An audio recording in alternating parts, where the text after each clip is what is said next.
apologies, Chair. Yes, thank you. Received apology from Mr. Cuthbert, who is on No, McPherson. But sorry, my apologies, Mr. McPherson. And then we also receive apology from Mr. Thling, Chair. So those are the two apologies for they both on party business. Okay. Thank you very much. So there we have the agenda. Can we have a mover and a seconder for the adoption of the agendas tabled? We will deal first with the AG's office, and then we'll receive a briefing from SABS and NRCS. Can I have a mover? Chair. Honorable Namashe, Burns Namashe. No, thank you very much, Chair. I'm not sure on the acknowledgements of members, because I have not had yes, we have called your name, but you didn't respond. Maybe you had a network glitch at the time. Yeah, I'm sure. Yeah, I'm sure there was a No, I move for the adoption of the agenda. Thank you very much. Can we have a seconder to that proposal that we adopt the agenda? My hands was up for the secondment of the agenda, Chair. Thank you very much. So our agenda is duly adopted. So firstly, in our briefing by the Office of the Auditor General with regards to corrections to some of its recommendation in respect to SABS, further to our engagement with the Office of the Auditor General on the 11th of October, the lead administration of the SABS engaged with the office to correct some of the content contained in its presentation. They have requested an opportunity to present to the committee the corrections to ensure that the credibility of the Office of the AG's report is not in question. I have acceded to their request to brief the full committee regarding the corrections. Who is leading the AG's office presentation? Chair, Mr. Shabangu, Mr. Posa will be leading that, Chair. Thank you. Over to you, Mr. Shabangu. Morning, Honorable Chair. Morning, Honorable members. Thank you for the opportunity for us to engage with you on the SABS matter. We are joined by our colleagues who are doing the SABS audit at the AGSA. It's Ms. Mbali, who's the Deputy Business Unit Leader in National C. She'll be leading the discussion, because I'm just doing the introduction as she was not part of the meeting the last time. And she's together with her colleague from National C. I'll hand over to them with your permission, Chair. Thank you very much. Proceed, Ms. Baliti. Thank you so much, Honorable Chair, for this opportunity. We will proceed then to give the committee clarity on why we made certain amendments to the slide 16, which was presented on the 11th of October 2022 during the BRRR discussions by the HGSA. If we can move to the next slide. We start off with our mission as the Auditor General. We exist to strengthen this country's democracy by enabling oversight, accountability, and governance in the public sector through the audit work that we are doing with the aim of building public confidence. If we move to the next slide, Chairperson, as you've indicated, the amendments made only relate to the South African Bureau of Standards and were made subsequent to our engagement with the lead administrator of SABS. Chair, we felt that it was appropriate that we then come back to the committee to explain why we had to make those changes. Chairperson, the slide that is flighted is the one that we have since amended. I will take the committee through the slide, but first, I just want to highlight that the first part of the slide, which talks to governance issues, has not changed. So the part that changed is around the challenges that we had reported that are being experienced by the SABS. So Chairperson, in the main, The reason why we had to make the changes was because some of the content that we presented referred to matters of a historical nature. One of those items was in relation to profitability of SABS. So in that slide, there was an indication about the entity still incurring losses. So that part was historical because in as much as the entity has suffered losses for a number of years, for about 3 years. However, in the current year being 2021, 2022, they did make a profit. If you look at the group of SABS, which consists of the SABS and SABS Commercial. We also made reference to the impairment reversal that was made in the SABS entity. That particular reversal didn't affect the group at all because upon consolidation, it would have been eliminated.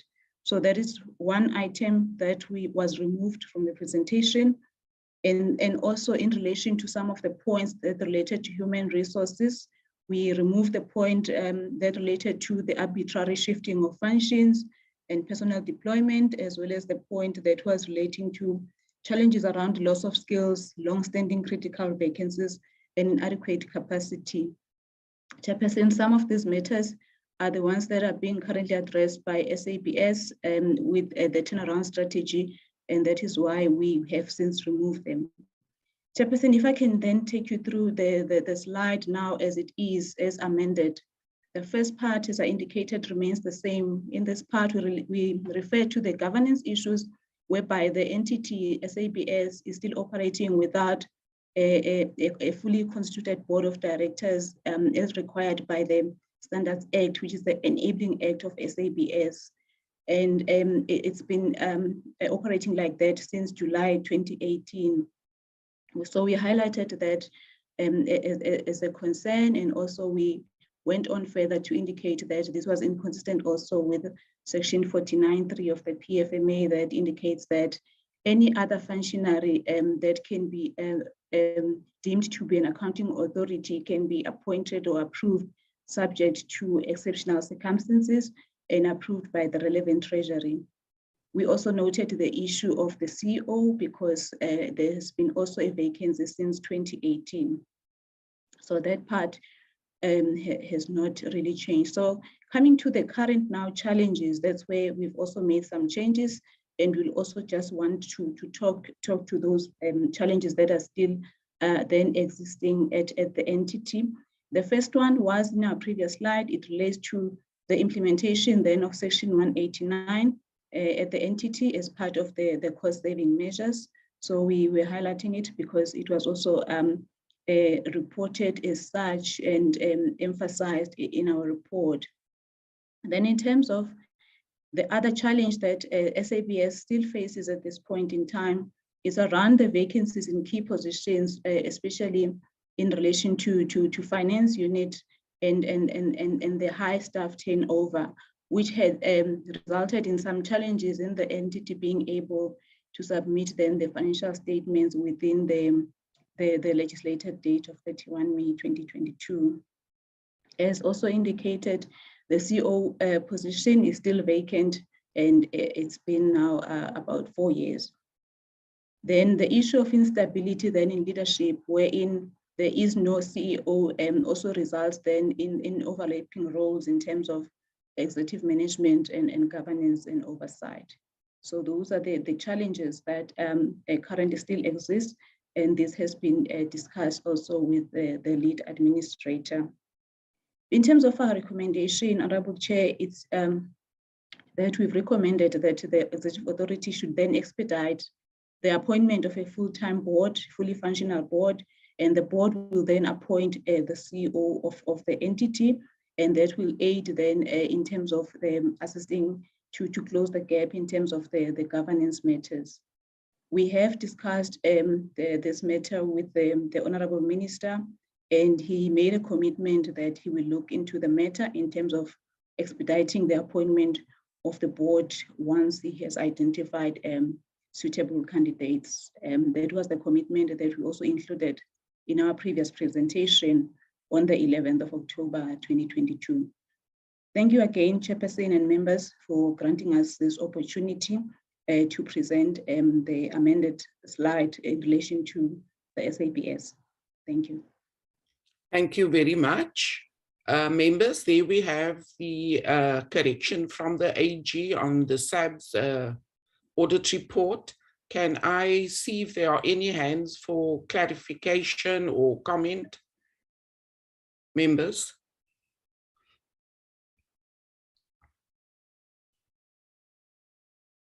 It seems not. Oh, there I see a hand from Honorable Malamecha. Honorable Malamecha. Thank you, Chair. No, it is just a very serious concern, Chairperson, that with the history that we experience with the KPMG, you ask yourself how it happened that they be such mistakes without being noticed, because we expect the office to be of highly intensified to an extent that every process cannot just pass without being noticed. Because if it pass being noticed, I mean, without being noticed and reach the public, be read wherever it is, that perception stays there and it remains there for quite a long time.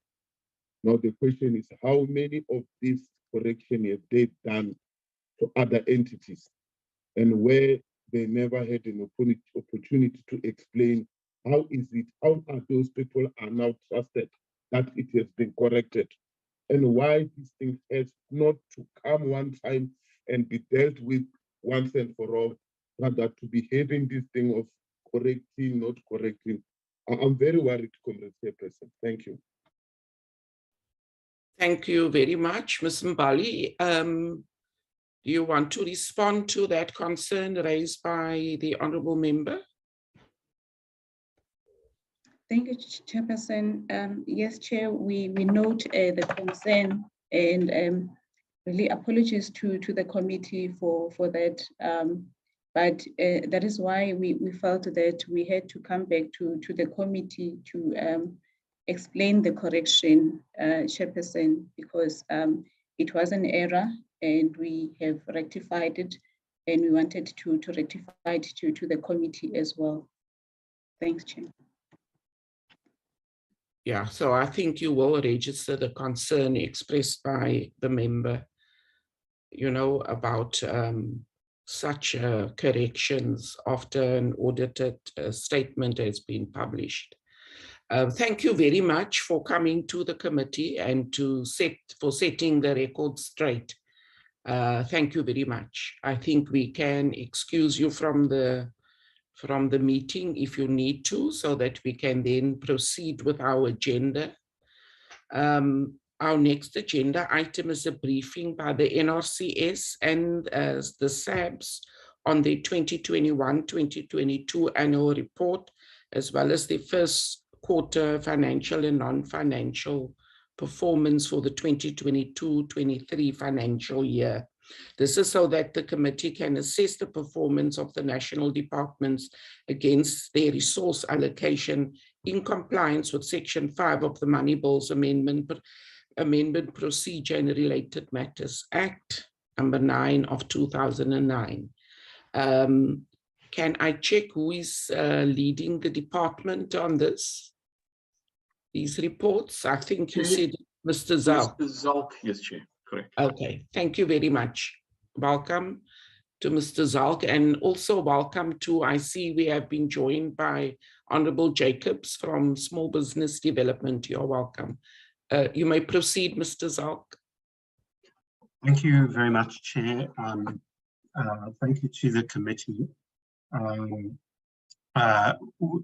our side, we do need to reflect a couple of apologies due to the unavailability of the Minister, the Deputy Ministers and the Director General.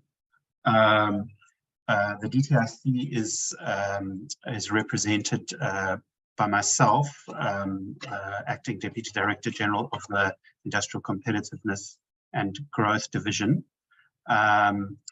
also by various colleagues, including the acting COO, the acting Chief Financial Officer, and others. I'm not sure, Chair, whether you want to give them opportunity to introduce themselves. No, that's not necessary. You may proceed. Okay, thank you, Chair.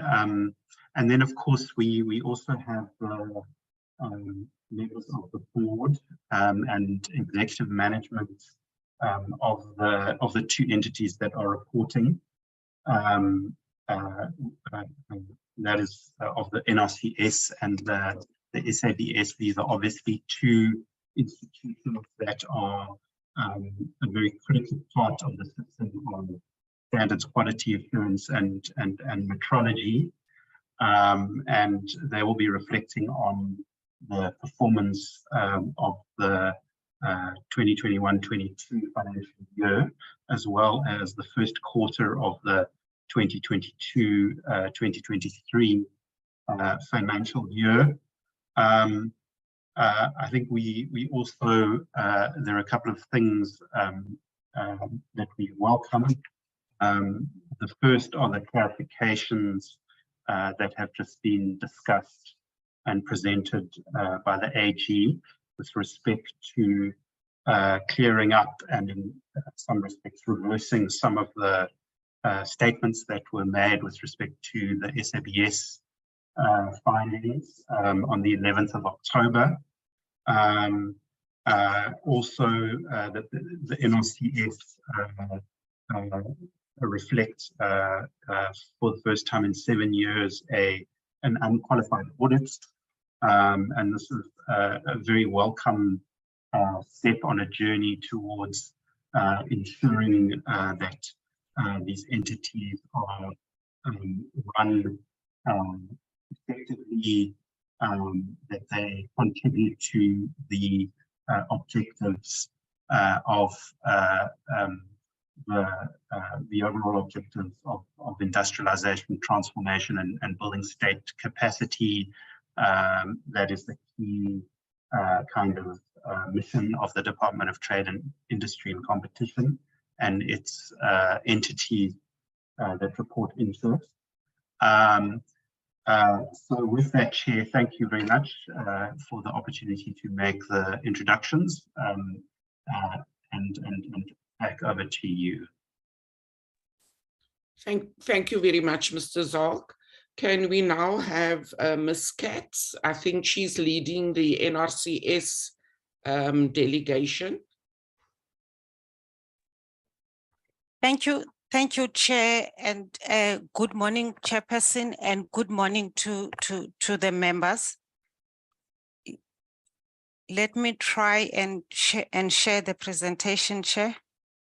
Yeah, also introduce your team that is with you, please.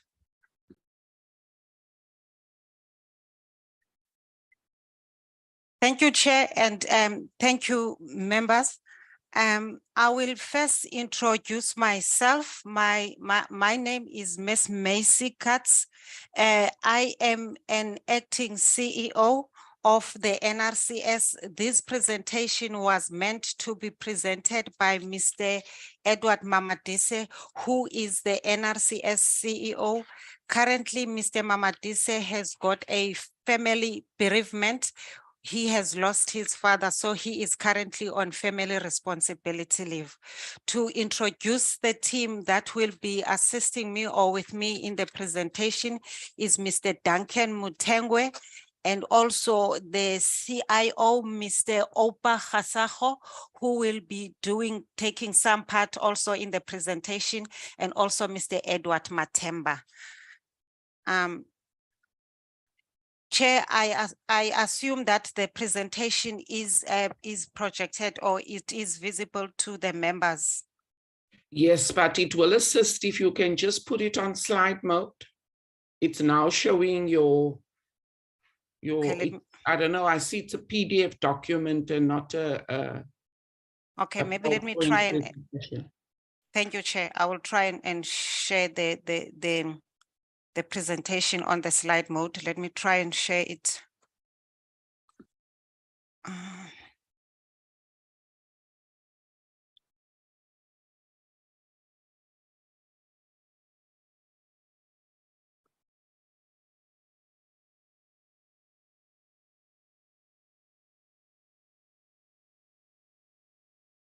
Chair, is it up? Is it up? Is it Perfect. visible on the slide mode? Thank you, Chair. Yes, perfect. Thank you. Thank you, Chair.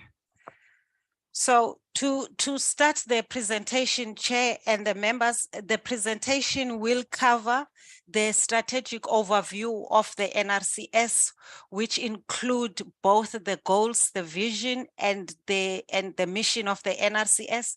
I will slightly touch on the legislative mandate of the NRCS, including the regulated industries. As requested by the committee, we will present the overview in terms of the annual report for 2021-22, including the AG report that we have, that the audited report of the AG. We will also present on the first quarter for 2022-23, which will include both the financial and the non-financial performance. Chair, we also gonna touch on the issues that we have been presenting previously to the committee, just to update the committee in terms of the projects that the NRCS has been working on with regards to the ICT modernization. And also, Chair, we will just touch to update the committee on the legacy issue that NRCS has been working on. Chair, to move to the NRCS goals, NRCS has set himself for four strategic goals. The most important goal, or the first goal that NRCS worked on, is a goal to develop the compulsory specification or technical regulations in terms of the regulations. And also with that goal, there is a second goal that NRCS has set themselves on, which is to maximize compliance in terms of enforcing those technical regulations that we have developed and ensure compliance with those technical regulations. With regards to goal 4, goal 3, NRCS does not work in isolation. It is important to note, Chair, that NRCS has got a goal which talks to the stakeholder engagement, in which NRCS endeavor to inform and educate the stakeholders about the NRCS.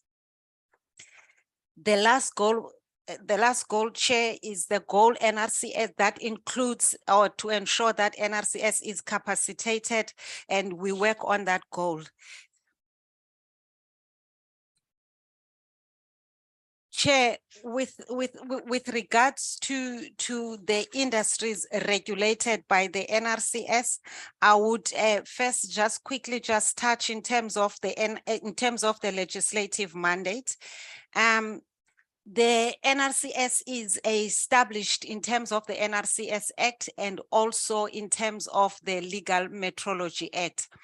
With regards to these two acts, there are various industries that NRCS regulate, and also there are various acts that also NRCS would support, which is the act in terms of the Road Traffic Act, and also which is the act in terms of the National Building Regulation, and also the act in terms of the Foodstuffs and Cosmetic Act.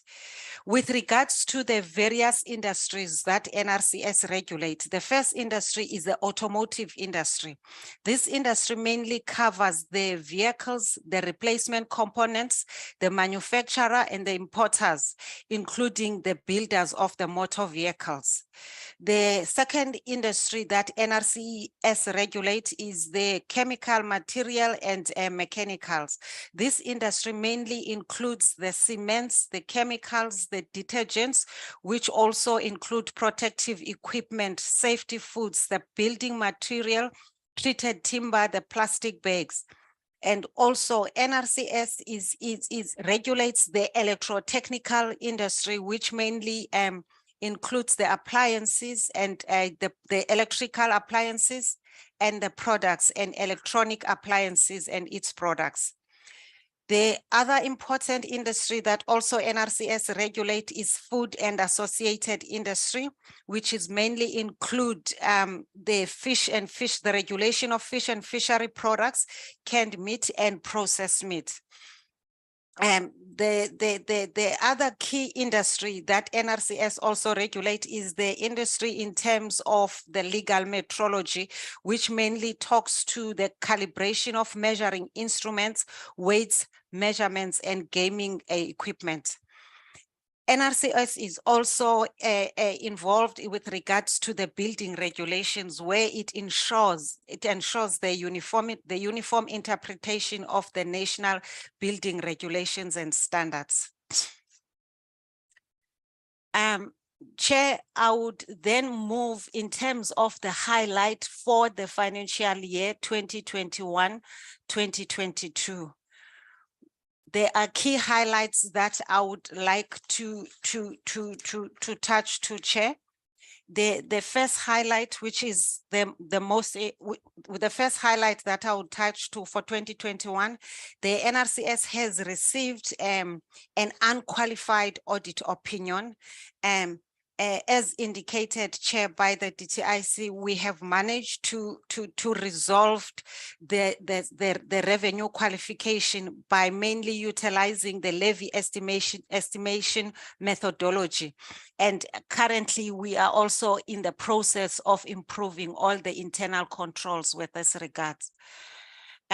In the year under review, Chair, we have facilitated the exportation of fish and fishery products, particularly to the various countries, including the European region and also the Asian markets. In this regards, Chair, we have issued about 823 health guarantee certificates, and these are the health guarantees that we issue as the competent authority for the export of these products. With regards to this, the value of these products, Chair, is approximately around 15.6 billion, and this is the trade that has been facilitated in this commodity. And also, Chair, with regards to the non-complying products in South Africa, we have removed the non-complying products from the market at the estimated value of about 438 million. And in the year under review, Chair, we are still also embarking on the effectiveness review project. One of the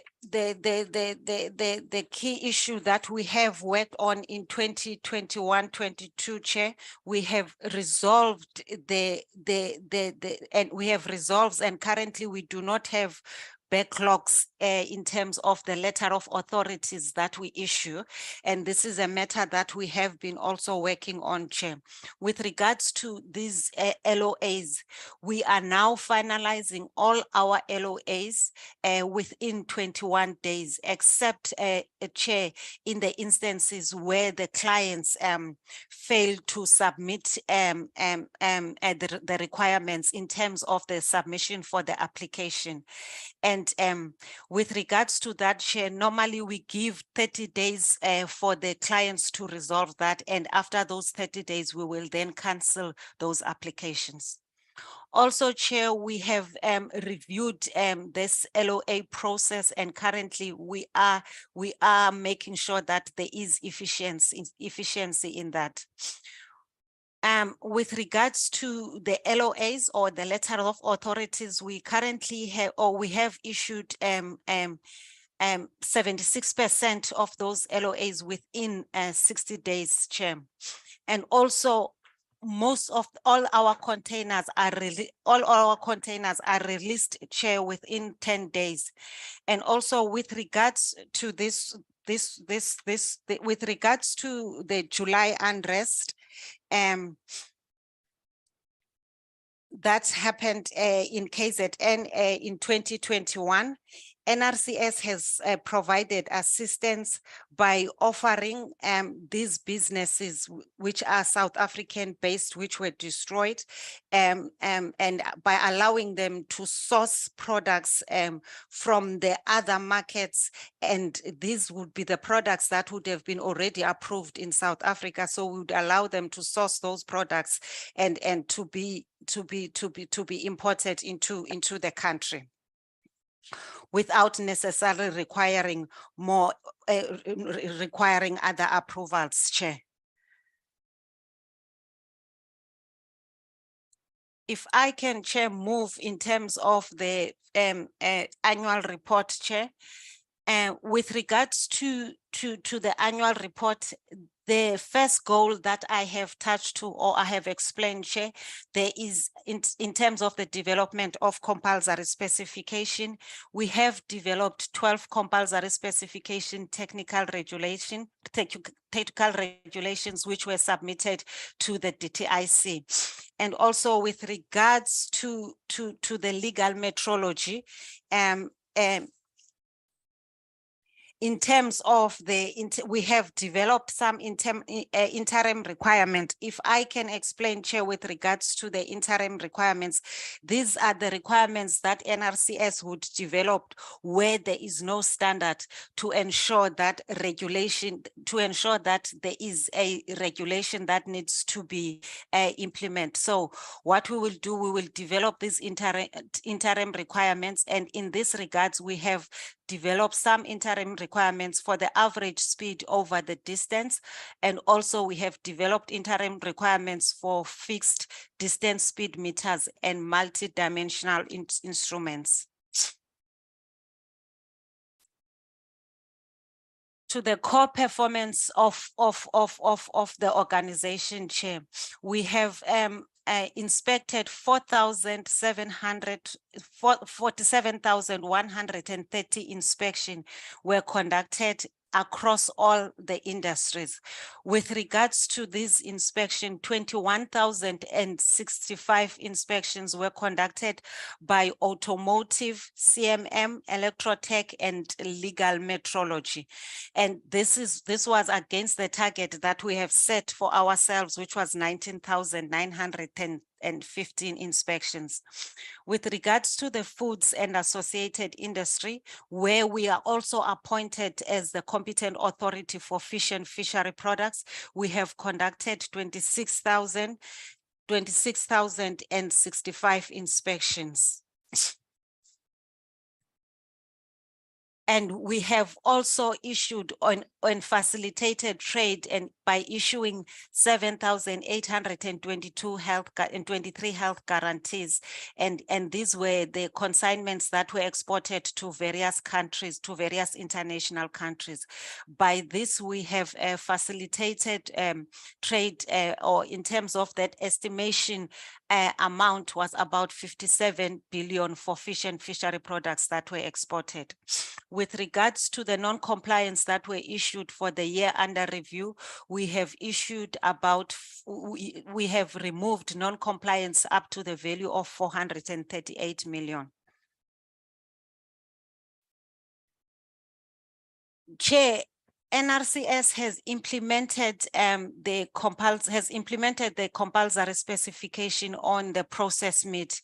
If you recall, Chair, we have been since there was an issue on the listeriosis outbreak, and there was a compulsory specification that was published for process meat, and now this compulsory specification is being implemented, and currently we are hoping that there would be an increased funding with regards to this compulsory specification. With regards to foods, we inspect, because of the risk on fish and fishery products, we inspect 100% of all declared products, and those products were inspected. And also with the other BUs, where we utilize a risk-based approach, and therefore we do not inspect each and every consignment. And in this regard, therefore, that will be the BUs that include automotive, legal metrology, CMM, and electrotech. The market surveillance inspections that were conducted for the year under review, Chair, were about 21,065. And this market surveillance was conducted by the BUs, Automotive, CMM, Electrotech, and Legal Metrology. With regards to foods, Chair, as indicated, we have conducted inspections, a total inspections for the year of under review 26,065. In total, that is the breakdown of the various areas in which we have conducted inspections, which include the imported, the exported products, the canned meat, the frozen meat, and the facilities. Coming to the approvals, Chair, for the gaming approvals, these are the approvals that we issue for the products or for the pre-market approvals that we issue. With regards to the gaming approvals, we have issued, Chair, a total of, we have issued 100% of these approvals within 30 days. And with regards to the approvals on the automotive, CMM and CMM, legal metrology and electrotech, we have processed a total of 20,872 applications, in which we have granted a total of 18,358 letters of authority. With that, Chair, with those approvals that we have issued, it is a total of 93% was issued within 21 days, in which of that, Chair, we had a variance of about 2%, Chair. As indicated, Chair, we do not have backlog in this area with regards to the approval. However, Chair, I can also confirm that with regards to the medium, as we classify our approval in terms of the high risk, medium risk, and low risk, with regards to the medium risk and low risk approval, applications are now issued at the average of and finalized within 30 days, Chair.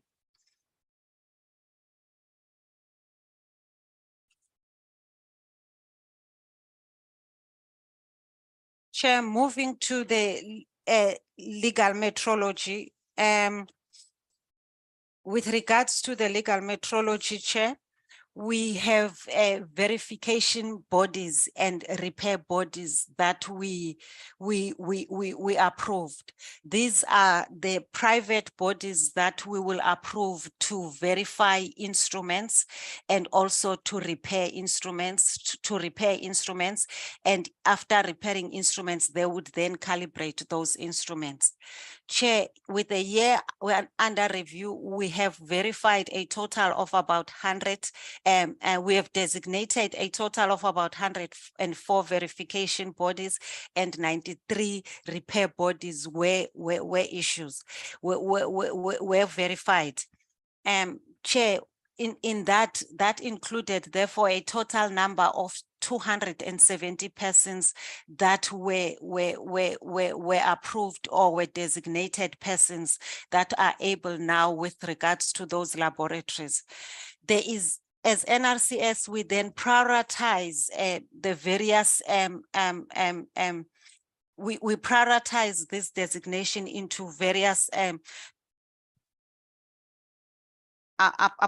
apologies, Chair.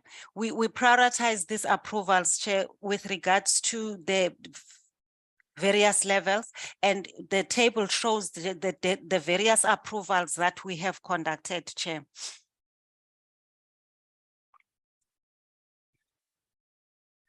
With regards to the various customer concerns that we would receive, and also with regards to the stakeholder engagement that we would do, we would conduct various raids, and we will also conduct surprise raids. NRCS has conducted surprise raids on suspected illegal treated timber in Limpopo, and also NRCS had, and we are targeting all these high risk areas by using the customer concerns that we'll receive, Chair. with the areas that we also have conducted raids on, it's areas in Johannesburg, Cape Town, and Durban, and it's mainly for the automotive products, electrotechnical products, and chemical and mechanical and material products. We have also conducted the destruction of the products that we have confiscated. These are the non-complying products that we have destroyed, and this destruction we have conducted in the Gauteng area, and also we have conducted them in the Cape Town area. Chair, it is important to educate our consumers and the public at large with regards to our work that we do, especially in terms of the non-complying products.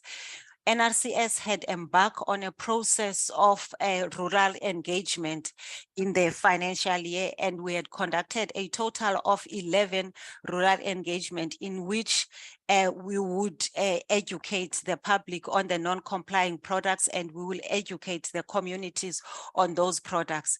And in that, we will also buy the complying products, and we will then donate in exchange with the non-complying products from the public, Chair.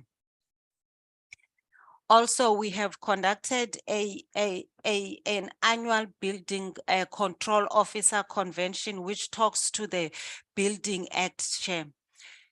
And also we had a commemoration of the Legal Metrology Day.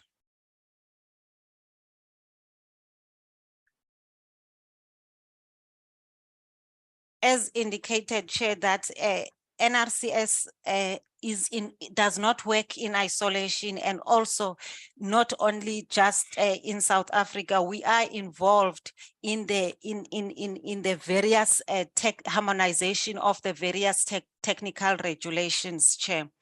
Chair, with regards to the harmonization of these technical regulations, there are various countries and forums that we participate in. Specifically, we do participate in the various forums in the SADC areas, which include, Chair, and some of the international forums to harmonize these regulations in order to facilitate trade. With regards to this, Chair, we would have various technical bodies that we will participate at, such as SADML and the SPS forums and the TPT forums, Chair. This also is also assisting the organization with regards, especially with SADC, with regards to the implementation of the free trade agreement. We have also participated in the legal metrology area with regards to AfriMets and OIML. And then with regards, Chair, to the automotive area, we have participated on the WP29 forums, which these are international forums at the WTO.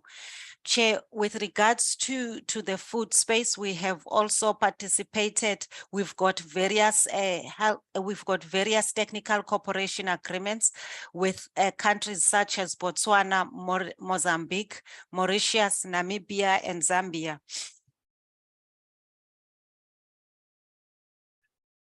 On the detail of the stakeholder engagement for the year under review, Chair, we have conducted a total of about 21 stakeholder awarenesses. These would be, some of them would be formal events that we will conduct to ensure that we educate and we do these campaigns for the public at large to understand our work, Chair. We have issued also various media statements in terms of the non-compliant products that we might have identified in the market, Chair. NRCS also uses the social platforms in terms of these publications, such as all the various social platforms. NRCS would utilize those platforms. I can also confirm, Chair, that we had this rural engagement in areas such as Limpopo, Northwest, to educate these communities or these rural areas, Chair. This is the area that the NRCS has been focusing on, Chair, and we are currently also focusing with regards to the vacancy rate. The organization currently has a vacancy rate of about 12%, Chair, against the target that we had set for ourselves, which is 6%, Chair. The NRCS is focusing on this area in this current financial year.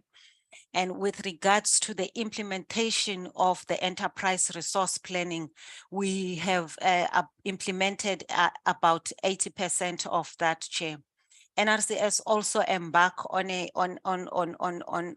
very important project in terms of youth development and assisting the youth, Chair, where we have got internship programs by in the year under review. We have about 21 candidates that are currently finalizing their training that we have trained them.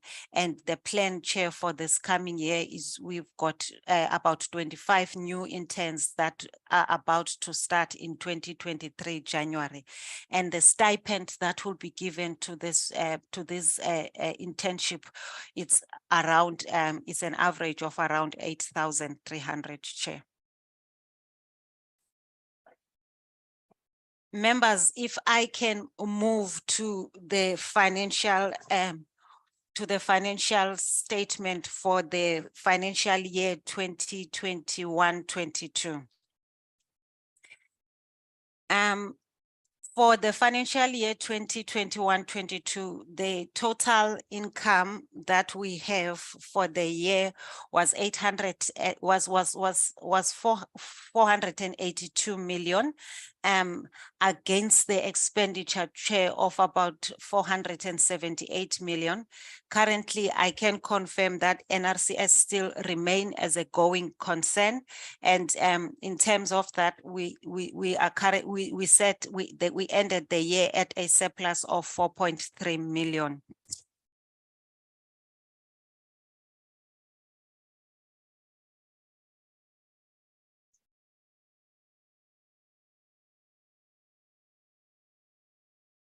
Chair, just to touch on the various breakdown in terms of the expenditure and the revenue for the NRCS, Chair.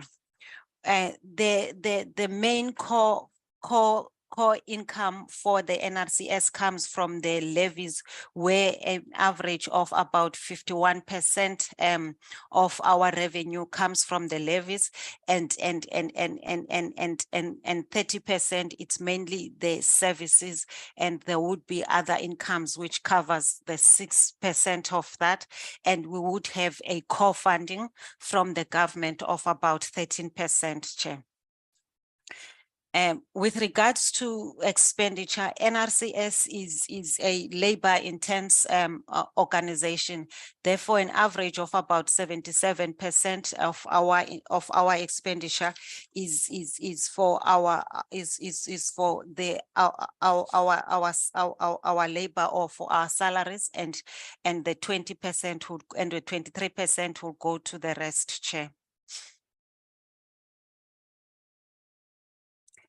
To touch, Chair, just on the irregular expenditure. For the year under review, we had a total of 6.4 irregular expenditure. Against, if we look in the previous year, our irregular expenditure, Chair, were about 9.3 million. With that 6.4 million, we had, if I can just bring a quick breakdown of that 6.4 million, Chair, there was about 3 million, which was mainly on our expired list. NRCS has worked on this to ensure that we regularize these agreements, and we regularize this contract. And also currently we have one contract that must still be concluded in working down this irregular expenditure. With regards to the 3 2 million. This is mainly was just an issue, Chair, of an SEM policy in where the tender was advertised in less than 21 days, and that approval was not done by the accounting authority. We have ever since with that, Chair, referred this to the account to Treasury, and it has been condoned, Chair. With regards to the fruitless and wasteful expenditure incurred for 2021-22 financial year, we have incurred fruitless and wasteful expenditure to a value amount of about 2.7 million. And this, Chair, is related to a water leak in the Port Elizabeth building. We are currently investigating this matter, and it will be dealt with in accordance. It will be dealt with in accordance with the framework of the fruitless and wasteful expenditure once the investigation has been concluded. Chair, with regards to the issue of the fraud, which was reported also previously, this matter has now been finalized, and the employee has since been dismissed from the organization. Chair, if I can move to the first quarter of 2022-23. Chair, in the first quarter, Chair, we have conducted a total of about 5,484 inspections, and these inspections were conducted across the industries or the business units that the NRCS has. And in terms of the declared products for fish and fishery products, including the processed meat and canned meat, we have conducted 100% of that, with a total of food and associated industry inspections with a total of 7,053. And we have issued a total of 2,180 health guarantee to facilitate the trade, Chair. We have also issued a total of 1,830 health guarantee at a value or estimated value of the facilitation of trade of about 5.3 billion. With regards to the non-complying products that we have removed from trade, Chair, or from the market, we have removed a total of non-complying product with an estimated value of about 76 million. Chair, for the first quarter, we have submitted to the DTI one compulsory specification for approval, which we have completed. And also with regards to the gaming approvals and application, we have processed 100% of those approvals within 30 days. And with regards to the applications or to the letters of authorities, we have processed 93% of our applications within 120 days. We have also, Chair, conducted a total of 4 consumer awareness sessions, which included the raid of treated timber in Limpopo, covering areas such as Polokwane and up to the surroundings, up to going to Tzaneen, Chair. And during these operations, we have isolated non-complying products of timber, and also confiscated this product. And the non-complying poles of a total of about 3,735 were isolated and confiscated in these areas. Chair, we have also conducted some rural engagement, as I have indicated, Chair, that these engagements are important in educating our communities, Chair.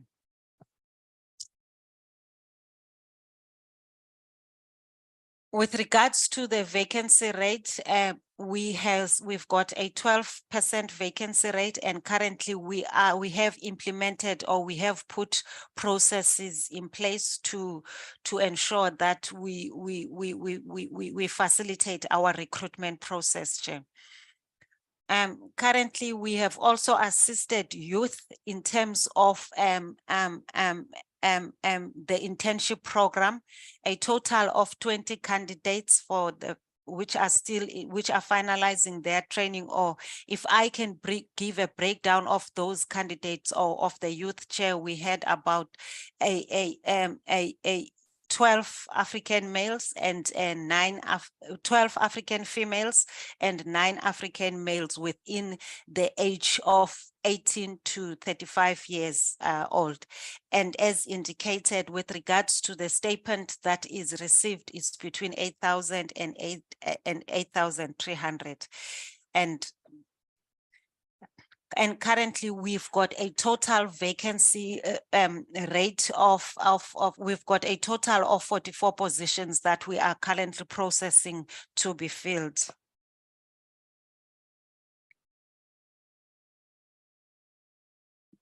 If I can touch members to the first quarter financials. With regards to the first quarter financials, currently, Chair, our revenue income, this is the picture of our revenue income against our actual income, the budgeted income against our actual income. For the first quarter, we've got a total of actual income of 177 million against the budgeted income of 247 million. In this regard, Chair, in this regard, we still are working on this with regards to the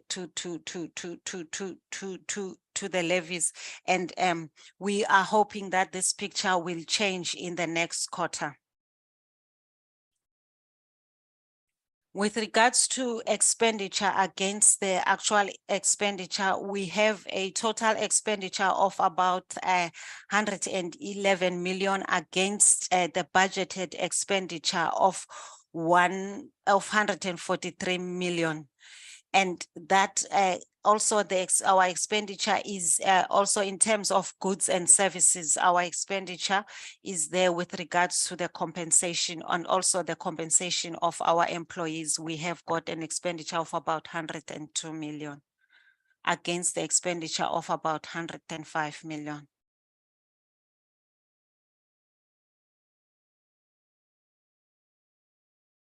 Chair, if I can quickly just touch to quarter one budget versus the actual profit, Chair. For quarter one, we have a total expenditure of about, I think I have already touched to this one, Chair, of about 111 million against the budget of 177 million. Chair, with your permission, if I can request our CIO just to take us through to the information technology presentation. This is the ICT project, that the modernization project that we have been embarking on. Chair, if you could allow me to allow our CIO, Mr. Opa Khasako. Thank you very much, Mr.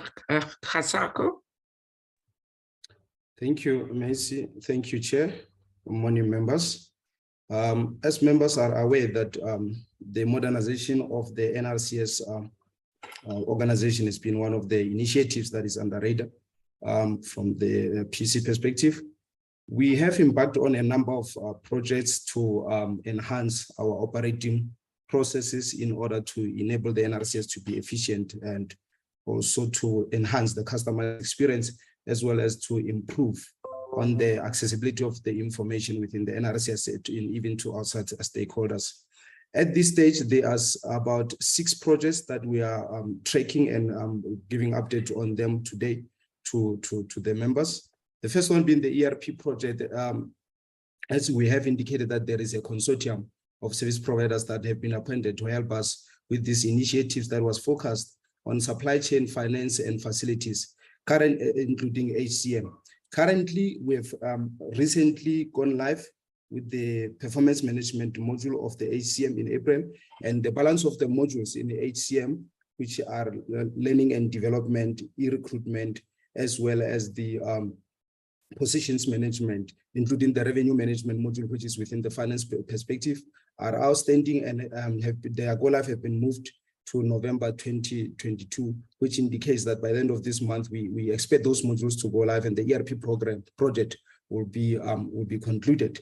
On the central regulatory system project, which is aimed at optimizing and enhancing the core operating processes of the NRCS, we have went out to the market through a tender process with the assistance of SCM. Unfortunately, that initiative did not yield fruitful results, whereby we received only 2 bids, and those bids were unable to move to the next stage of the evaluation. We've briefed the BAC of the Bid Adjudication Committee on that, and therefore, at this stage, we expect that tender to be advertised again in this month. We have also initiated a document management system whereby we noted that we've got lots of content and documents that is residing in fragmented systems between the users' machines and also on the servers and some on the clouds. And that initiative at the moment is progressing well, whereby we first went live with the internet website as well as the internal intranet for the organization. Currently, we are onboarding the business units on the system in terms of training them, taking them through the look and feel of the system. What is it all about? How is it going to bring benefits to the organizations, but also working with the business units on migrating the legacy data and all the content that is sitting on fragmented system into this system, which will become the enterprise content management repository of the future for the NRCS. And we aim to conclude this project by the end of this month, as we also note that this project has been outstanding for quite some time. Yes, there's been challenges here and there with the business and the service providers, but we are now progressing on that initiative. Next slide, Ms. Katz. So members, as we are aware that with the introduction of any technology within the organizations, there's always potential opportunities for vulnerabilities to be created from a security perspective. So in addition, we've embarked on a ICT security as a service program, which is aimed at enhancing our cyber resilience within the organization. At this stage, the project is on the SCM process. We have concluded the terms of references, and the document will be submitted to the Bid Adjudication Committee so that we can go out on a tender.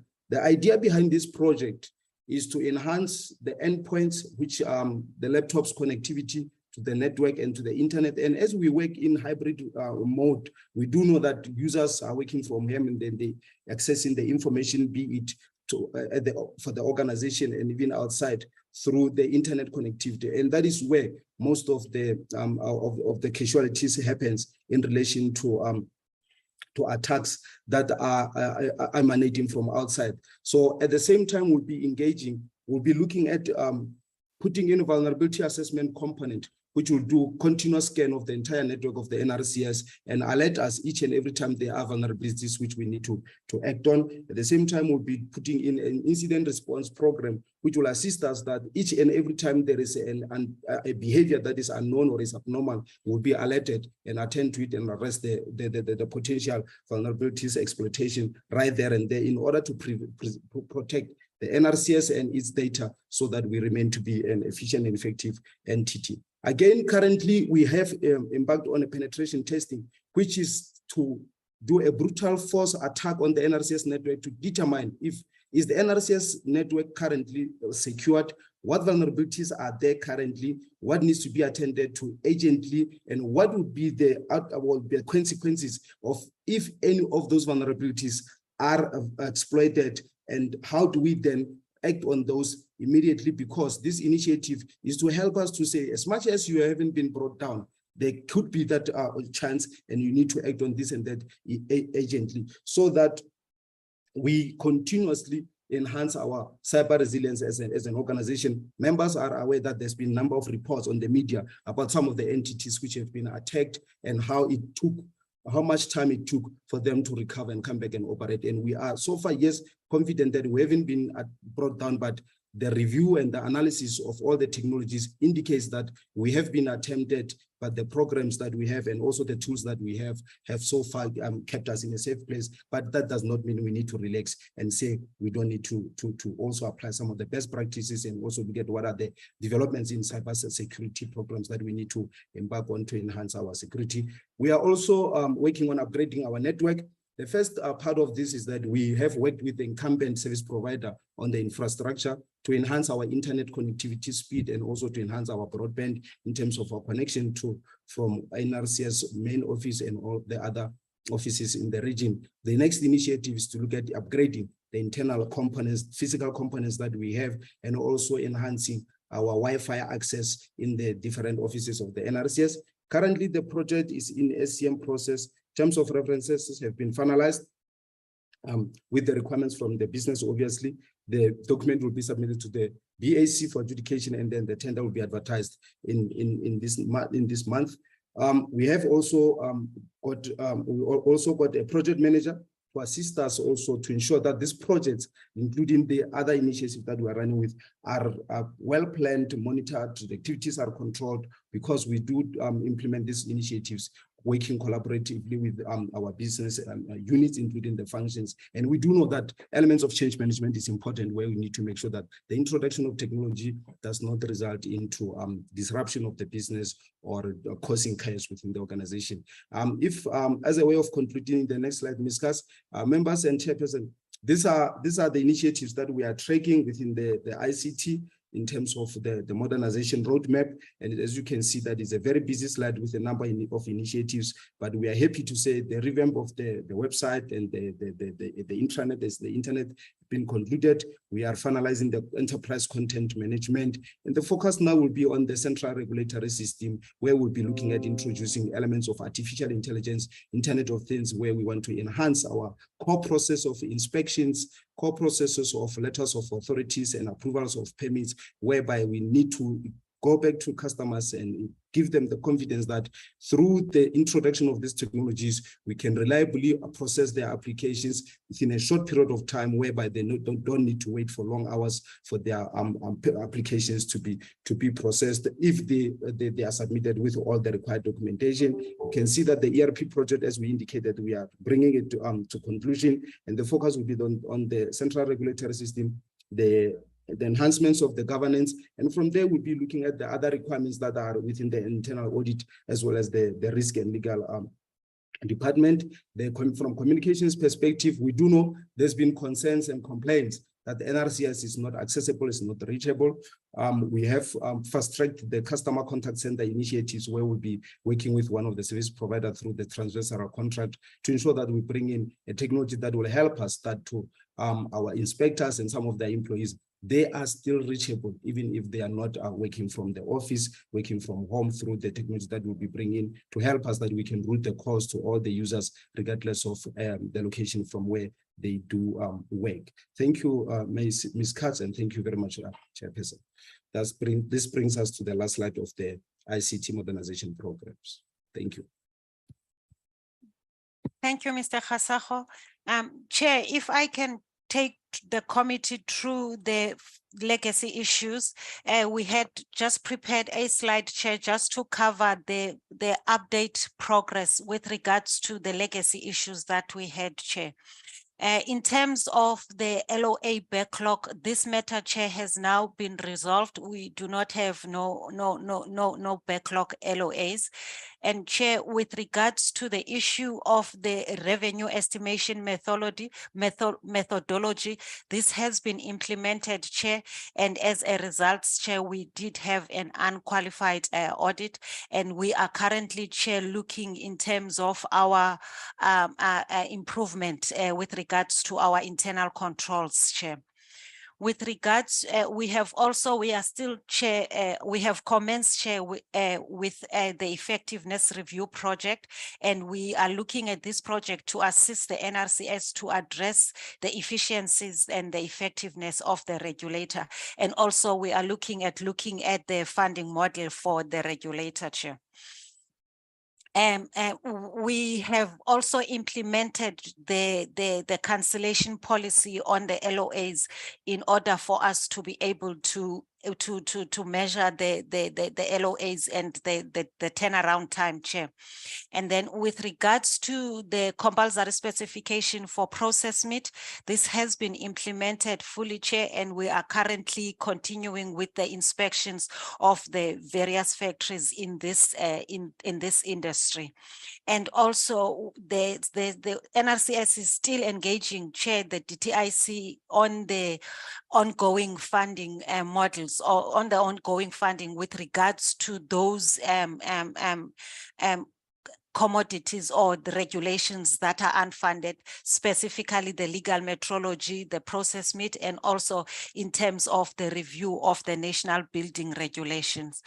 Chair, thank you very much. And that would be the update with regards to the legacy issue. Thank you, Chair, and thank you, members. I submit. Thank you very much, Ms. Katz. Members, we will now take the SABS presentation, and after that we will have a comfort break, and then we'll take questions from members. Ms. Scholes from SABS.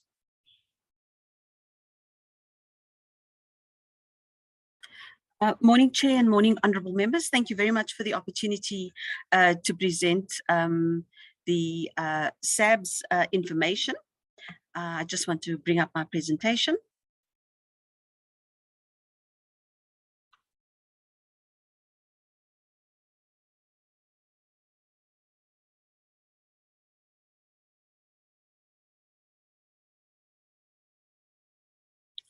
Chair, just to confirm that you can see this in presentation mode?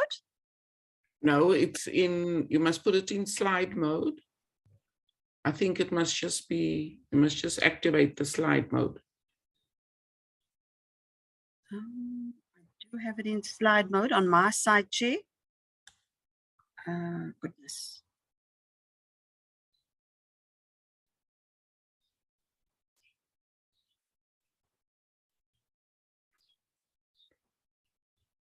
Are you able to see it now in slide mode, Chair?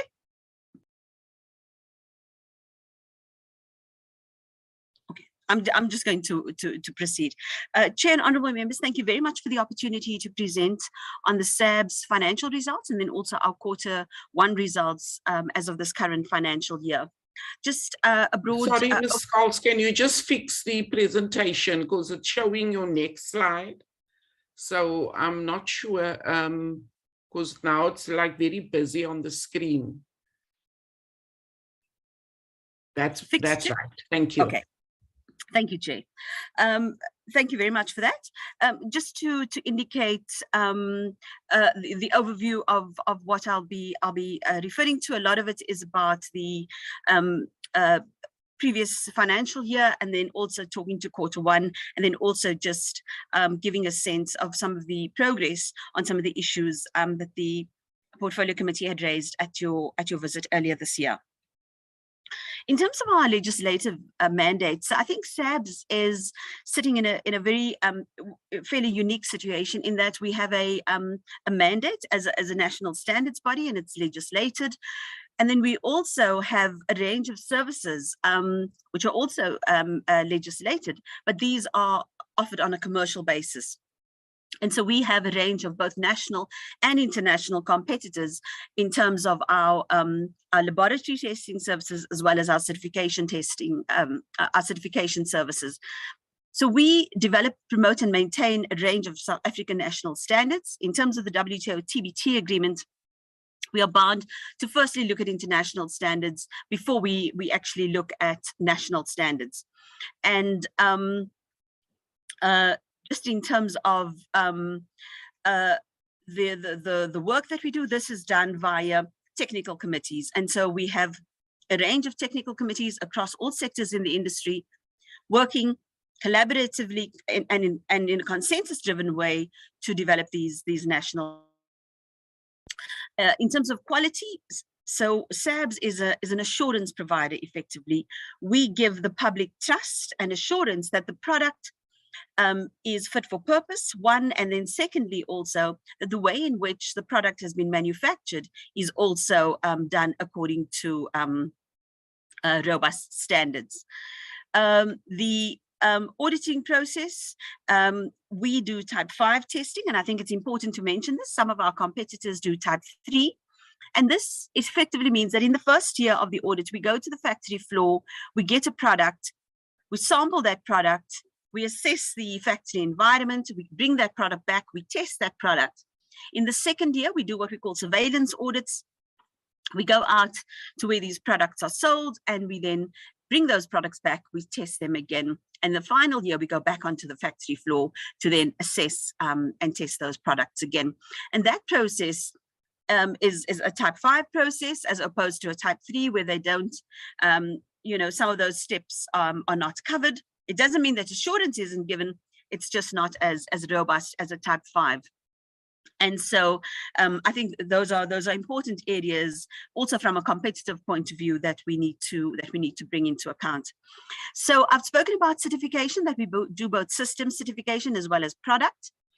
We also develop national standards. We have a standards library, and so we sell these standards on a commercial basis, and we also then have access to international standards by virtue of our memberships.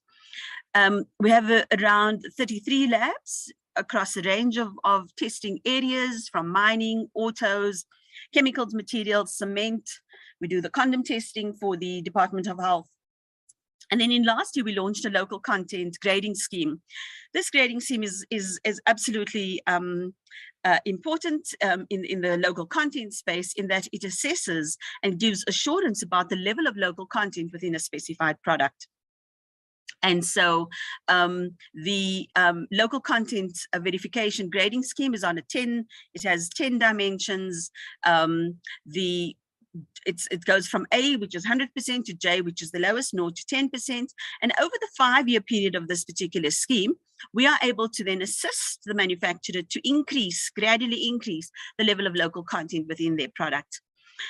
We offer training, and we also offer consulting services, and that's it's a new area of business that we've launched as part of the turnaround strategy, looking at consulting services, particularly for SMMEs.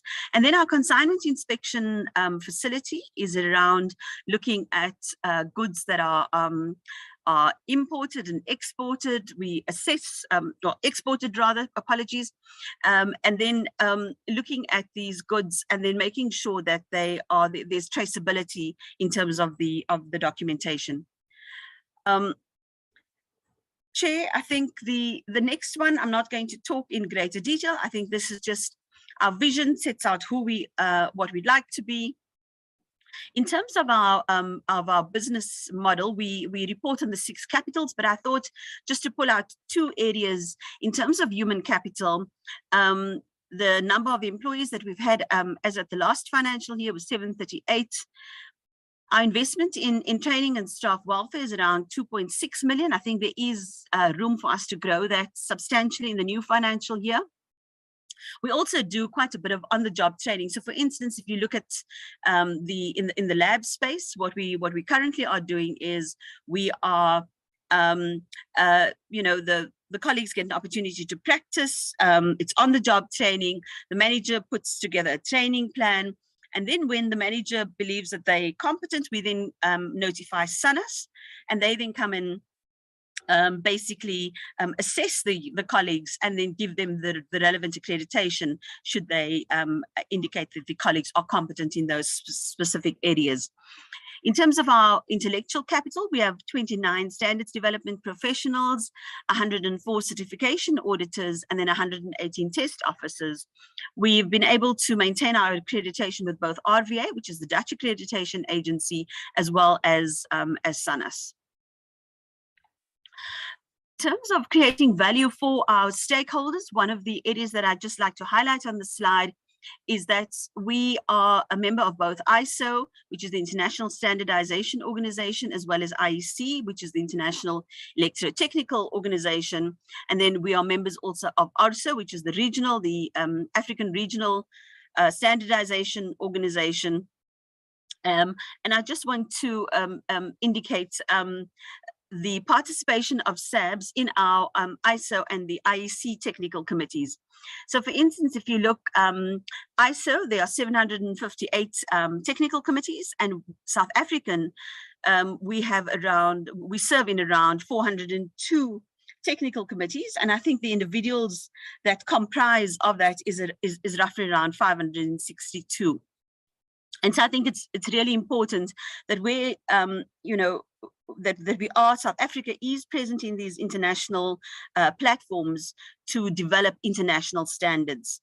Because as I mentioned earlier, what happens is then that, you know, we adopt these international standards, we can adopt them as is, or we can put them through a process in our technical committees, we call it, we sanctify them, we give them a South African context. In terms of IEC, around 214 technical committees, we serve in around 135 of those technical committees. Under RSO, there are 85 technical committees. We serve in 38 of those technical committees. There are a number of technical committees, like some of the ones on cassava, for instance, that South Africa has indicated we don't have a local interest or a national interest in, so we don't participate in those.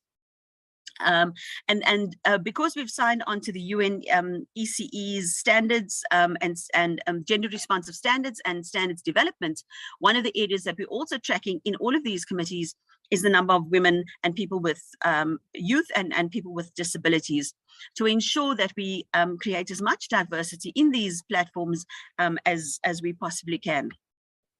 Some of the operational highlights that we've gone through is in the past financial year relate to, we've been able to maintain our national database of national standards. We've published, I think, a record number of national standards, 414, and of which 140 of those are homegrown.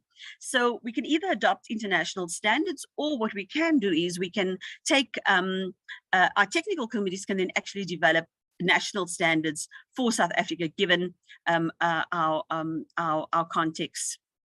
I've indicated we've been able to maintain both the auditor, the scheme, and the laboratory accreditation from SANUS and from ARDBEN. I think that's been quite an important milestone for us at the Bureau. 701 active customers. We are monitoring the number of customers. This is a concern for us, both from a revenue protection point of view, as well as from a revenue generation point of view. So that's something that we track on a monthly basis. We've completed the stabilization phase of the turnaround strategy, and on the call as well is Dr. Damana, the co-administrator. And in terms of our capital expenditure, we've invested 55 million in the buildings and the lab equipment. Tina will come in shortly and talk about the profit and the operating profit, as well as the net profit. We've supported 121 SMEs and invested 2.6 million in staff training and development. And then our lost time injury frequency rate is 0.4 per 200,000 hours worked. In terms of the performance, I'm just going to move into the next slide. So we've achieved 6 out of the 11 indicators in the past financial year. 2 of those indicators we've missed by 1% and 0.1% respectively. One indicator, the employee engagement survey, we decided very deliberately not to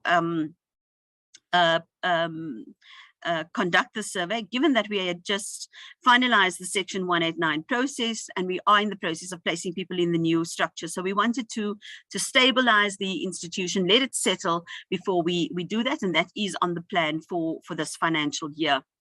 I think as I'd indicated, the standardization commitments, these are South African national standards that we've mapped according to the DTIC priority sectors. And we've been able to have a range of stakeholder engagements. I think one of the really great initiatives by the NRCS is that they've invited us to partner with them on their visits, particularly to rural areas, and we've started that from the beginning of this current financial year. Last year, the focus was around partnering with Proudly South African, talking about standards and the importance of standards in local municipalities, that when they go out to tender, it's done in accordance with a particular standard. Our customer satisfaction rate, we weren't able to achieve that. We do have detailed plans in place to monitor and track those. We've made a slight adjustment in this current financial year to move to a net promoter score, which we feel is a bit more holistic, and it gives customers an opportunity to really comment on our services. And so we'll, at the end of this year, we will then also be able to do a comparison around that. But this is something that we also track monthly, and we also track it according to the various areas. We've introduced 5 new online courses, 2 certification schemes, and then 6 new test methods as part of a revitalization of our product and services portfolio. Tina is going to talk, I think, to both the cost to income ratio and then the net profits of the SABS group. I've indicated that we decided very deliberately not to proceed with the employee engagement rate. And I think, unfortunately, the way the AG audits is, it's either achieved fully or not achieved. And so given that we had decided not to do it, it's a non-achievement. And then because we've gone through the 189 process and we're busy placing people, in fact, we've signed the amended terms of reference with Labour last Friday to look at how we place the colleagues, particularly in the bargaining unit. We haven't been able to recruit any new skills internally. And so, that explains those targets. So we'll only start the recruitment drive once everybody has been placed into the new structure. Tina, can I hand over to you just to talk through the financial slides, please? Thank you, Dodi. Good morning, Honorable Chair, Honorable members. In terms of the financial statements and where we closed the year at the end of March 2022, I think the SABS group closed on a net profit of 50.8 million rand. And this is off the back of 5 years of losses. So I think it was quite an achievement for the entity. And the profit is as a result of us now seeing some of the fruits of the turnaround strategy that we've been implementing over the last 3 financial years.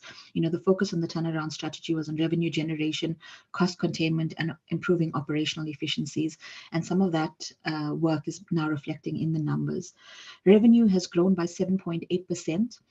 And I think this is quite substantial given the fact that COVID hit us as an entity quite significantly, the way it did other entities as well. We lost a lot of our customers. The services SABS offers is voluntary. So in tough times, clients often cut voluntary services. So we lost a lot of customers during the pandemic. And I think the general decline in the South African economy, resulted in very tough years for us. But I think we've put in a lot of effort internally to try and grow our customer base, look for new revenue generation opportunities. And revenue has increased, and we're hoping this upward trajectory continues in future. I think all efforts are being focused on ensuring that that does continue in future.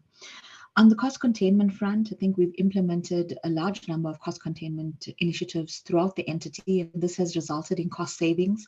Further to that, the completion of the Section 189 process, where we offered voluntary severance and early retirement packages to staff, was concluded, and that resulted in savings of about 110 million rand on our employee benefit line. So I think the growth in revenue coupled with the cost containment initiatives has resulted in the profit for the year. I think we acknowledge that we still have a lot of work to do, in terms of the long-term financial turnaround of the SABS.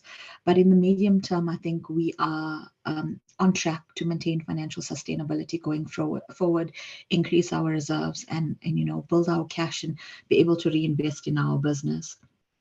If we look at just key highlights from the balance sheet, we'll see that assets did decline on our balance sheet, and a big part of that was because our cash declined, and this was because of the once-off payment that we made on the voluntary severance and early retirement packages.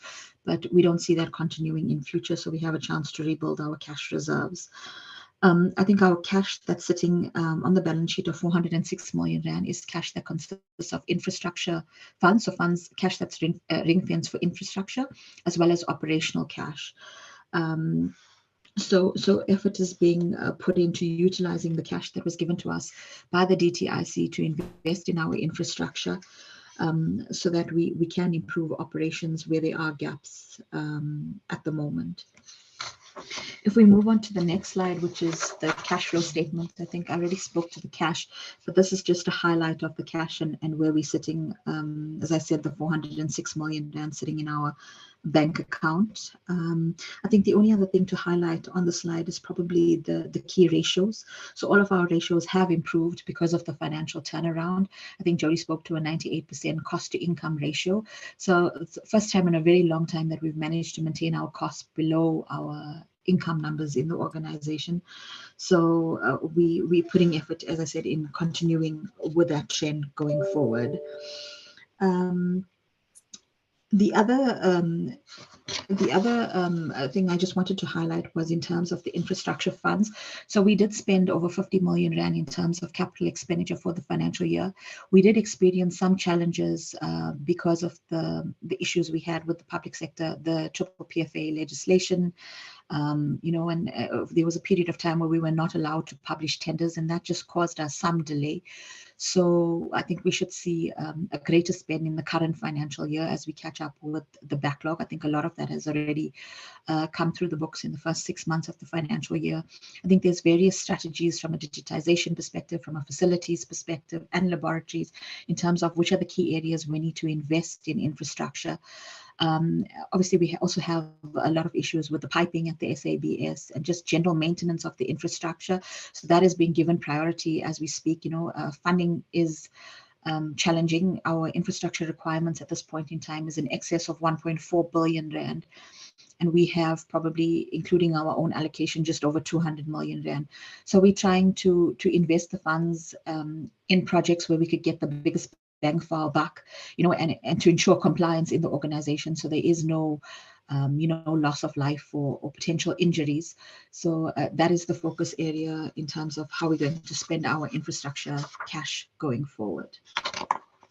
Thanks, Jody. If we can then move on to the audit results. So for the year that passed, the SABS achieved an unqualified audit with findings. So this is the same audit opinion that we've achieved in the last 3 financial years. We come from a disclaimer audit in 2017-18, which is the worst audit opinion that you could possibly get as an entity. And we've done a significant amount of work to bring us to where we are with the unqualified audit as we speak. The ideal for us and the target is to get to an unqualified audit with no findings. But I think at the moment, it's proving a little bit challenging because of the resource constraints that we have. Due to the Section 189 process, there's a number of resources that have left the organization. We appoint contractors, they find jobs, and they leave within 6 months. So there's no continuity and consistency of resources who have the adequate technical financial reporting skills at this point in time. So once we are busy internally populating the new structure, and once we populate the finance team with the right level of technical skills, I think we should be able to address all of these issues and head towards an unqualified audit with no findings. I think all effort has been made to address the Auditor General findings. The next slides just go into detail about the audit outcomes and some of the issues identified by the AGSA. I think at the end of the day, the conclusion was that our financial statements, both separate and consolidated, fairly present in all material aspects the financial position of the SABS, and that we were compliant with IFRS and the PFMA. But having said that, I mean, there were errors identified by the AGSA that we did fix. So on the financial statements, I think AGSA raised a statement saying that we did not prepare them according to the prescribed reporting framework, and that's because they've picked up errors in the financial statements. Now, the errors that have been picked up are a result of human error. There's we provide them with schedules substantiating numbers.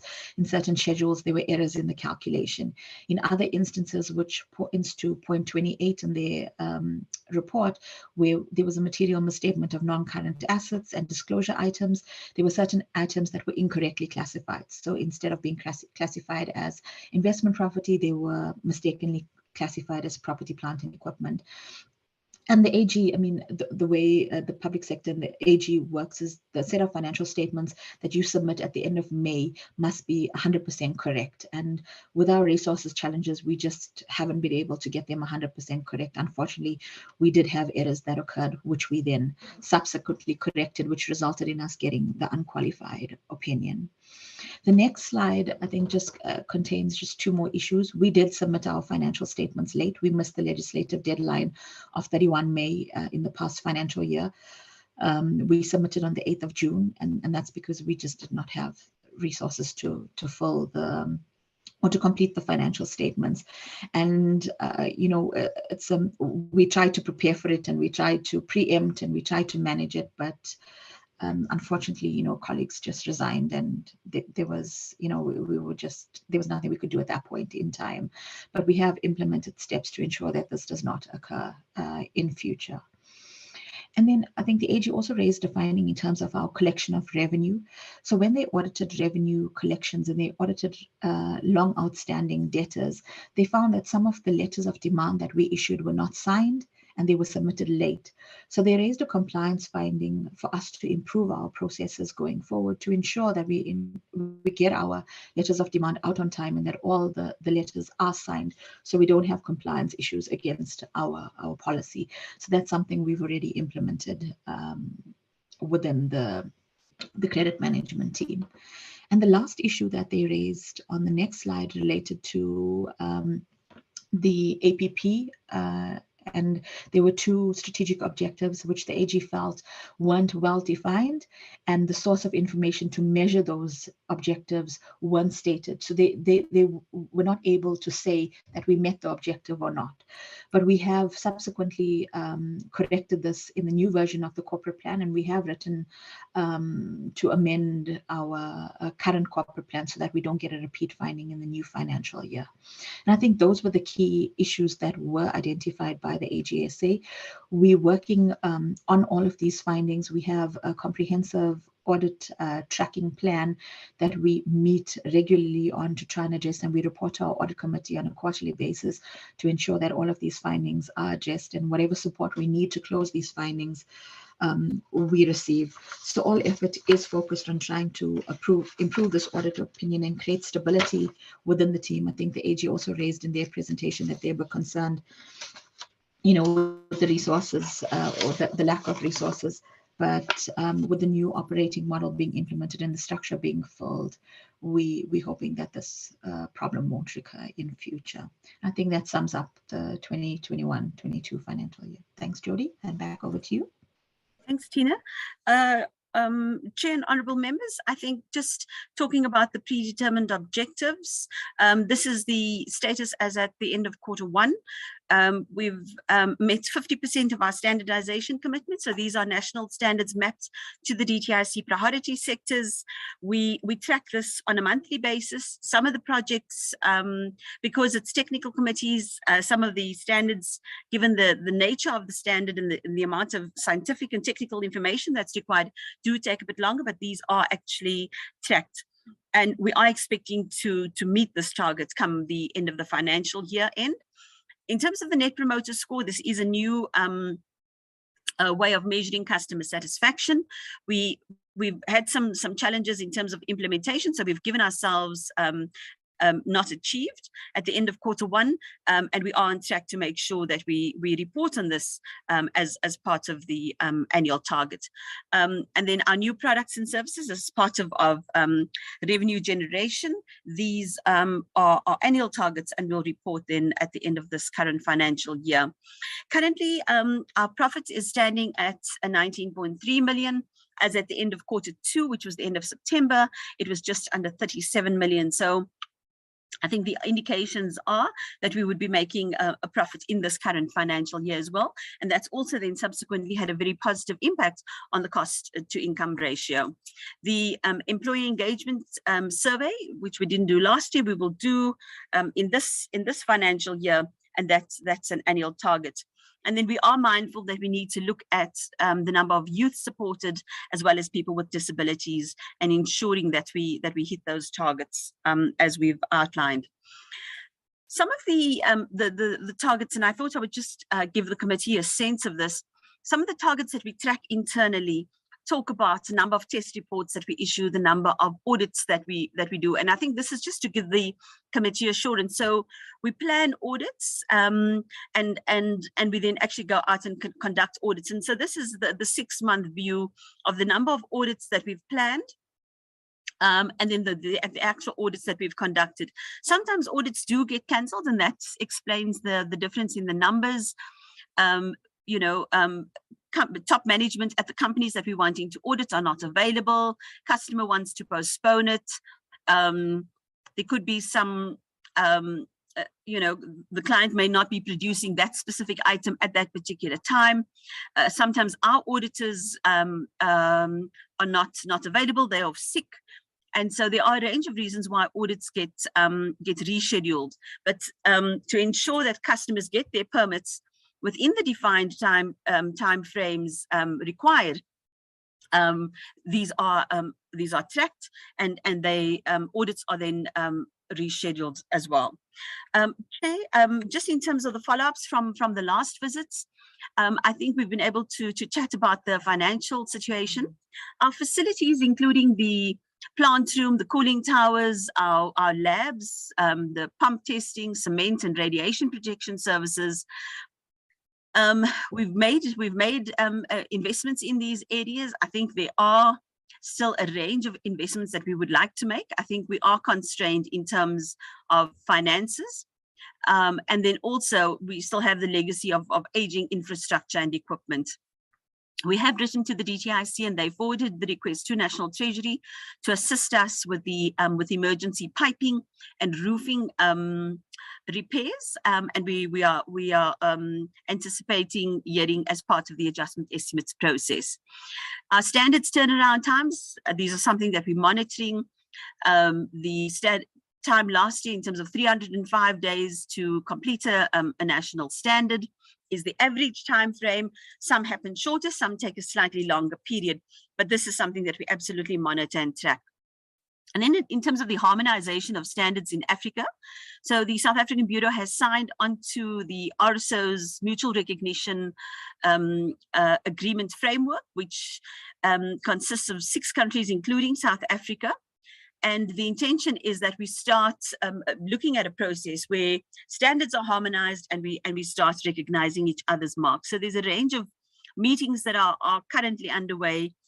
South Africa is participating. We've had a national consultation earlier this year in June, and we're part of that process. And the idea behind that is to give our exporters a greater playing field in terms of exporting. So for instance, if there are incidences where countries have agreed to recognize each other's marks, it cuts down the compliance costs. And so that's something that we're actively driving. In terms of certification, we've been able to maintain our accreditation with both RVA and SANAS. And then in terms of growing the competence and the capacity of staff, for instance, in this financial year, in the autos and the electro-tech competencies, we've increased the scope in those 2 labs. We've additional scope increases, and that talks to roughly around a 2% increase. And this is something that we're actively tracking and monitoring as well. I've spoken about a local content verification. And then I think there were some questions at the PC's visit about the labor relations. We have robust labor relations, and I don't think we could have gotten to this point without the support of organized labor. It's been there's been robust discussions. There are institutional fora where we meet regularly. And then we also continue bringing all of the colleagues within the Bureau up to date in terms of where we are with our performance. Chair, and then before I conclude, I'd just like to ask the SABS colleagues if they could just put on their cameras and just briefly introduce themselves. This is the team that is with me. I'm going to start maybe with Dr. Damana.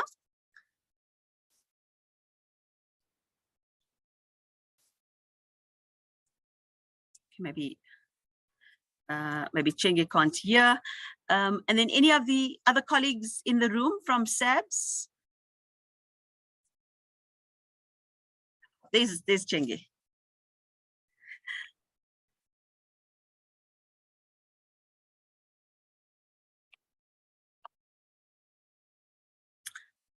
Do you guys want just colleagues? You just want to introduce yourselves and the areas that you're from, so that when questions are directed, we all. And I think Lungelo I also saw was in the room.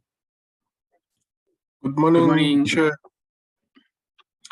Sorry, Chair. Good morning, honorable members. My name is Lizo Makele. I'm the executive responsible for corporate services. Thank you. Good morning, Chair and honorable members. My name is Thabo Sepuru. I'm the divisional head for laboratory services at the SABS. Thank you. Good morning, Chair and honorable members. It's Lungelo Ndobongwana, responsible for customer partnering. Thanks. Good morning, Chair and honorable members. My name is Katima Temba, Aero Certification Services, SABS. Thank you. Morning, Chair and honorable members. My name is Joseph Leo Tlela, the head of compliance, risk and legal services. Thank you. Good morning, Chair and committee members. I'm Neil Slaughton. I'm responsible for corporate strategy, media and stakeholder relations. Thank you. Chair and honorable members, thank you very much for the opportunity to present. That's the SABS co-administrators and the team. Thank you very much. Thank you very much, Ms. Scholes, for your report. Members, it is now 47 minutes past 10. 48 minutes now. We will resume. We will take a comfort break and resume at 11 and I'll take your questions. I wanted to ask, Chair, why do we seem to have a Helen Zille cabinet? A men's choir. That's SABS. Okay, no, we'll take that. Have you seen the top 6 spoons? Mr. Captain? It's about as much diversity there as an all-boys school. Okay, no, that's fine. We will reconvene at 11. Enjoy your cup of tea.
Thank you, members. We are back from our break. We'll now take hands for inputs on the NRCS and the SABS reports tabled here today. Can I have an indication of members wishing to comment and speak?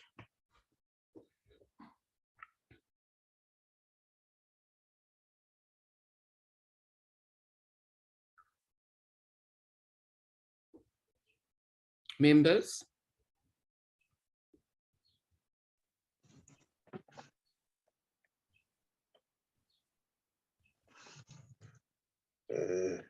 Yes, I can see you've unmuted. Go ahead, Honorable Malamacha. Oh, thank you very much, Chair, for at least you now understand my situation.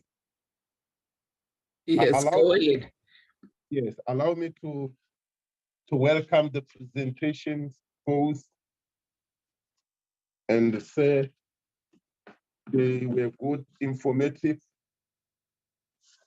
We managed to grab some good and also some bad. Let me start with the NRC to say we also through you send our deepest condolences to the family of the CEO. We would have loved to be with him here. But one or another, their presentation, there are a number of good things that they are really of beneficial to our communities in particular, where one will be looking on the letter of authorities. These are the barriers that make things, or that makes things not necessarily to allow people as far as rural area to benefit, people as far as in the township to benefit, because one way or another, there are requirements for them to trade, there are requirements for them to be active in the economy. The other thing that makes one to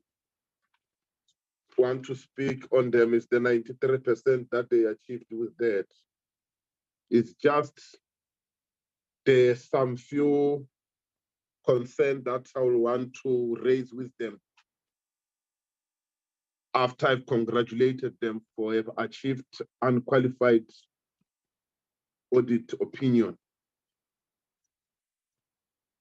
The 31 million of the irregular expenditure that was incurred in the previous financial year, which is still not yet addressed.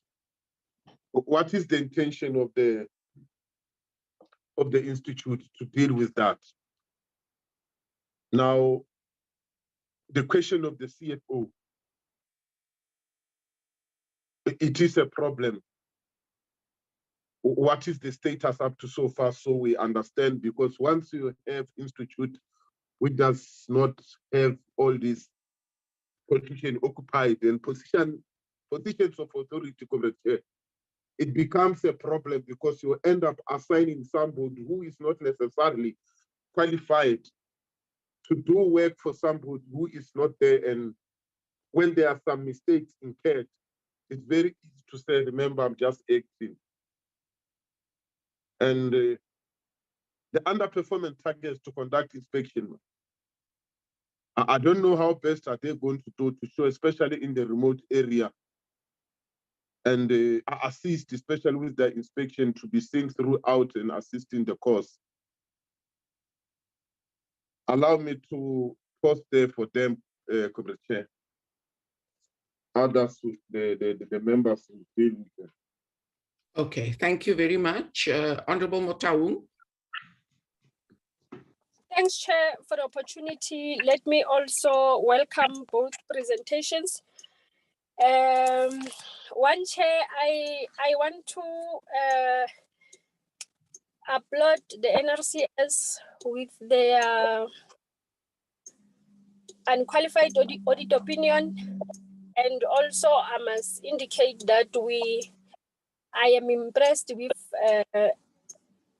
some legacy challenges of the entity, especially on LOAs the progress that they made on visiting some provinces, on some public educations that they have done. They must just visit other provinces that they are still outstanding. I will also encourage them to touch especially rural areas where one will need the information regarding NRCS. On public education, I will also include the SABS to encourage them to visit provinces, especially rural provinces. Chair, I will request NRCS to give us some challenges that they have experienced in their HR department, except the vacancies of position. Other challenges that they have in the entity, in that unit. Secondly, Chair, can we have an update on the fraud case that they had with one official that is working in the supply chain department? Chair, can we also get the update on the relationship with labor component? The one of the relationship, I'm requesting it from NRCS and SABS. What is the relationship with their labor component? Thanks, Chair, for the opportunity. Thank you. Honorable Burns Ngamashi. Thank you very much, Honorable Chair and honorable members. Greetings to colleagues from the entities. Maybe, Chair, in welcoming the presentation, let me also appreciate the unqualified audit. I'm not sure, Chair, whether it's clean audit or unqualified.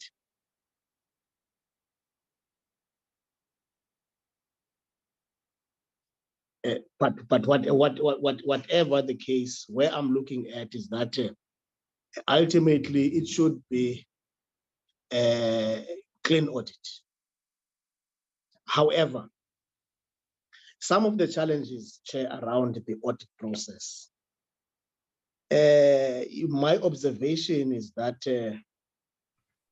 there seems to be this hysteria, if I may put it that way, about every institution striving towards the achievement of a clean audit to the detriment of the developmental agenda. Maybe it's something that needs to be looked at, such that while it is a necessity to strive for clean audit, but equally performance as it relates to developmental agenda must be a major priority. It's important to say to it that as they seek to fulfill the audit requirements to a point of achieving clean audit, there must be a footprint that is commensurate to the same ability. So that's what I want to put across. Secondly, Chair, colleagues have really emphasized the issue around rural areas. Yes, I can see now, in terms of the report, they have visited Northwest and Limpopo, and in Limpopo, I think they've made mention of Mujaji. But I'm not sure, Chair, whether if I were to go to the Provincial House of Traditional Leaders in both provinces, whether I would find a response that says, indeed, we know about the national regulator for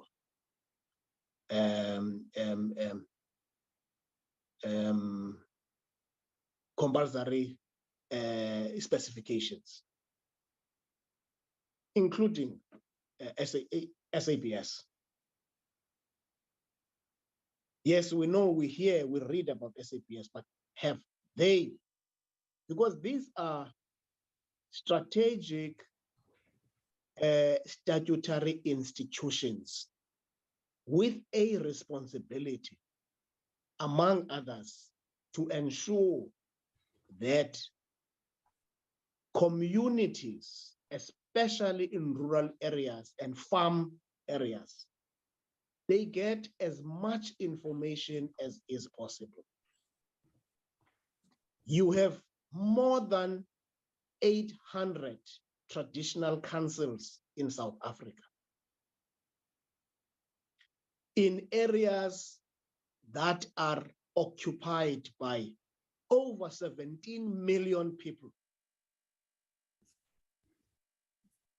So how do we make sure that this information is disseminated to all those communities in ways that would empower them? Because they fall prey and victim of a number of non-compliances. For instance, if I can talk to SABS, I think it's something which I said even before. Most of these shops, which are currently run by our brothers from foreign countries, it's not something unusual to find expired food being sold there, which is a health hazard that could actually lead to an outbreak in certain circumstances. How often do we have, whether it's inspectorate that will visit the shops, look at what is sold, whether it is within the expiry period? I'm thinking of deep rural areas, which also, even when it comes to access, roads are bad. I'm just wondering whether we can get a practical and typical example. For instance, if you are to say, yes, in Northwest, this is the rural area where we conducted inspectorate services, and there is indeed compliance. I'm also thinking when it comes to the regulator for specification, compulsory specifications, where you'll find that in rural areas, transportation services, mostly operators use buckets. They convert buckets into taxis.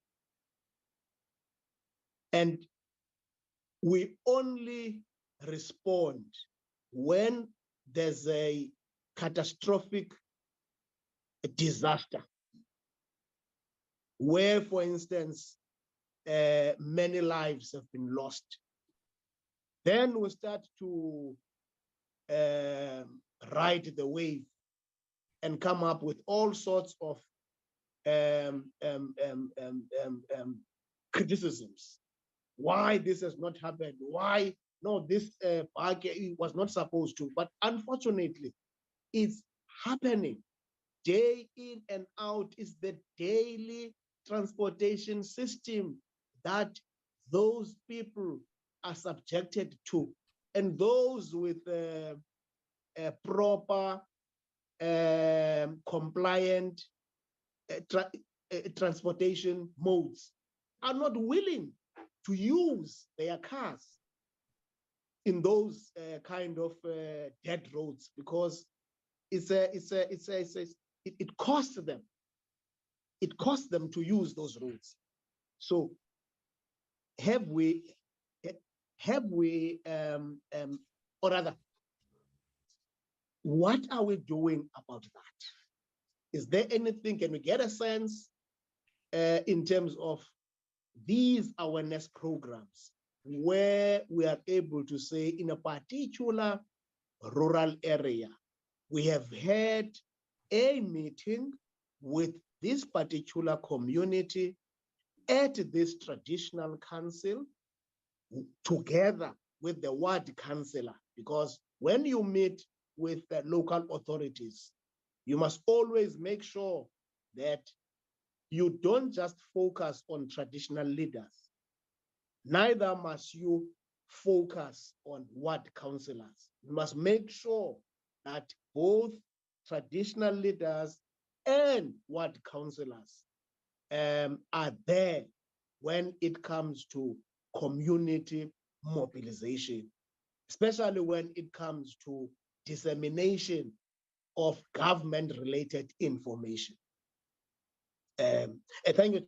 I think that would be my contribution to get practical examples that both the compulsory specifications as well as SABS. Thank you very much. Thank you very much. Honorable Mbuyani. Thank you very much, Chair. Chair, thanks. Let me welcome those two presentations. At least they are showing a way, and they can tell that there's a turnaround that is happening in both the things. My issue here is the turnaround strategy, implementation and monitoring, and also the challenges. If the two institutions can be able to talk to what they promised to turn around the strategy, more especially in terms of the cement lab and also the placement of the staff, which in my view, it has caused challenges with the labor component. And also maybe the question that has been raised to say, what is their relationship between their labor component? Were they happy with the process of the placement? Were they part of the process when they dealing with the situation? Then now, Chair, the issue of the SABS board of directors, I don't know how far are we. Maybe if you can get clarity, maybe from the TIC as well, as to how far are they in terms of assisting the entity to get proper leadership, because part of those things that made them not to qualify is the process of there's no constant leadership. Chair, the levy methodology in terms of NRCS and also the fish and fishery product, I just want to get, because initially they had a challenge in terms of addressing the question of the levy revenue collection, the levy methodology vis-a-vis the AG and the report that needs to be processed there.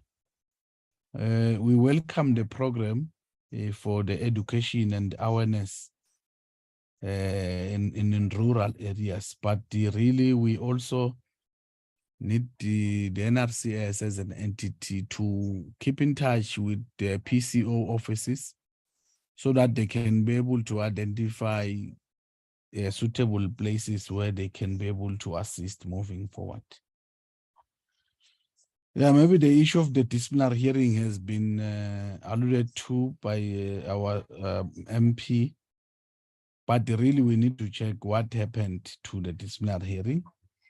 Is the money being recouped or he was just fired? Because I'm told that he was released from the duties.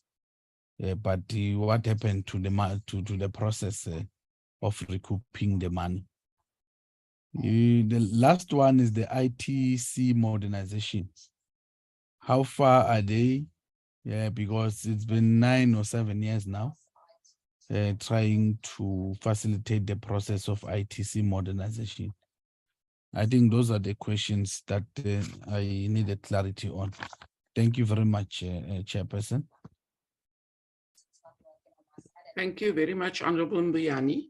I just wanted to add for SABS, the high staff turnover rate that you've had, how has it affected and what's the impact been of the loss of skills on your operations? And then is there a plan in place to retain critical skills? And then if we can have so that we can see into the future, what has the vacancy rate been so far for this financial year? I'll hand over to first Ms. Katz and then to Ms. Coles. NRCS. Thank you, Chair, and thank you to the committee for the questions. Chair, I would like to maybe just correct myself earlier with regards, before I address the questions or I talk to the questions, I would like to first perhaps correct myself with regards to the LOA application period in terms of the approvals. We approve the applications within 120 days as per the presentation, not necessarily within 21 days. I think I just needed to clarify that one, Chair. Chair, I would also ask my team to come in with some of the questions, but I will touch to the few questions that has been put on. I would ask Chair, firstly, before, let me maybe clarify who will come on which question, Chair. With regards to the question with regards to the issue of the fraud, I will ask maybe Edward Matemba to provide an update on that one. With regards to the practical awareness programs that we have conducted, I would ask Duncan if he can come through on that one. Chair, with regards to the ICT, I would ask the CIO to come in on that one. Chair, firstly, okay, just before, I just forgot, there on page 7 of your presentation, I think it's the number of certificates. There's a 7 there in the line above. So if you want to, you can read it as 7,800, but I don't know if the 7 is just a misprint, because when you presented, you said 800 and something certificates. It is 7,823 health guarantees, Chair. Okay. Oh, health guarantees. Okay. Thank you. Yes. Thank you, Chair. Chair, let me start, Chair, with regards to Honorable Malemantashe. With regards to the irregular expenditure, Chair, it's not 31 million. As presented, Chair, is 6.4 million. And we have been working on this and looking at the previous year, financial year, where we had irregular expenditure of about 9 million. We have reduced this, Chair, and we currently have worked on most of the contracts, because this irregular expenditure was mainly the facility contracts that we have in the various provinces. So we have worked on these contracts, Chair, and this should be concluded. We are making sure that we're trying to conclude this matter. Chair, with regards to the status of the filling the vacancies of the CFO. We have advertised the position and we are currently working on the process of shortlisting. We are hoping to complete this process, Chair, as soon as possible. With regards to the 93%, Chair, I think this is one of the issues or the challenges that the organization has been having with regards to the submission of application, where we have application being submitted not with full requirement and we have them open. In this regard, Chair, to assist ourselves, we have implemented a process of cancellation of the LOAs if the whole application is not submitted correctly. So it is a process that we are working on and we are hoping to improve in that regard, Chair. Moving to Honorable Mutau, I will first ask maybe let me finish all mine, Chair, then I will ask Mr. Matemba to come in also on this one. With regards to the challenges around HR, Chair, or the challenges that we have on HR, I think the main issue is around the filling of our positions, and also in terms of the issue is around our recruitment process that we are trying to improve with the filling of the position. And also in terms of the relationship between the labor component and the NRCS, these are the difficult relationships that we have, but it's the relationships that we are working on daily basis between labor and ourselves. Chair, I will then hand over firstly to Mr. Matemba to talk into details with regards to the issue of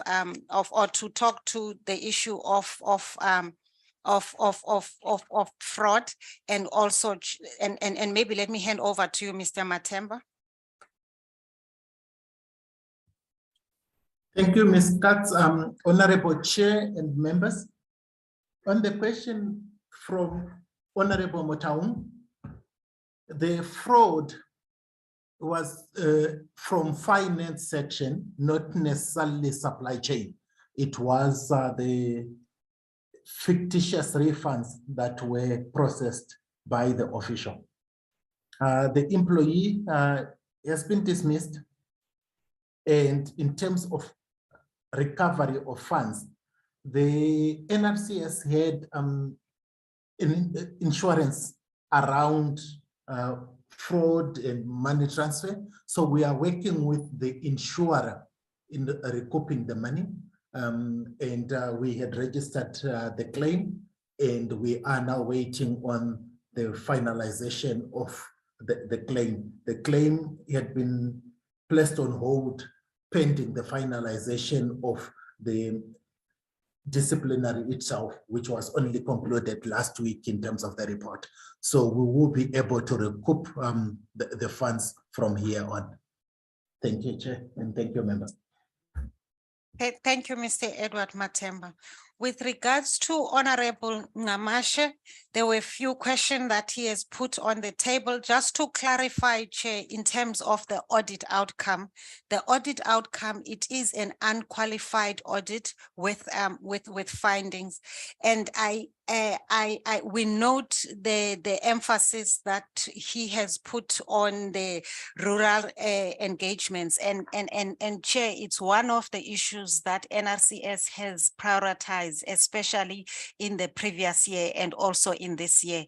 And we have put plans in place in terms of identifying the various rural areas that we are going to, or we are providing this awareness to. With that, Chair, I can hand over to Mr. Duncan Mutenge just to provide a practical example as requested, Chair. Thank you. Yeah, thank you, Acting CEO. Thank you very much, Honorable Chair, as well as a good morning to honorable members. Of course, my name is Duncan Mutengwe, and I am from the operational units of the NRCS. And I have been assigned this task to deal with issues relating to stakeholder engagements, and in particular dealing with the rural engagement in terms of the rural community engagements. I must really say that indeed the NRCS has seen it necessary to make sure that we go out and we educate our consumers with regards to the work of the NRCS, particularly because we have noted that we've been in existence now for over, should I say, 12 years.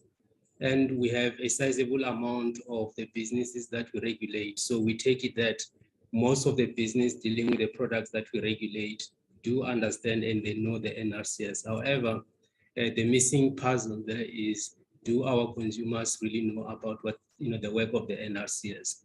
So in so doing, we normally would approach this in terms of 3 levels, wherein we would have the inspections team that will go out as a group inspection and target a particular area, conduct inspection, whilst at the same time engaging the buyers on the work of the NRCS.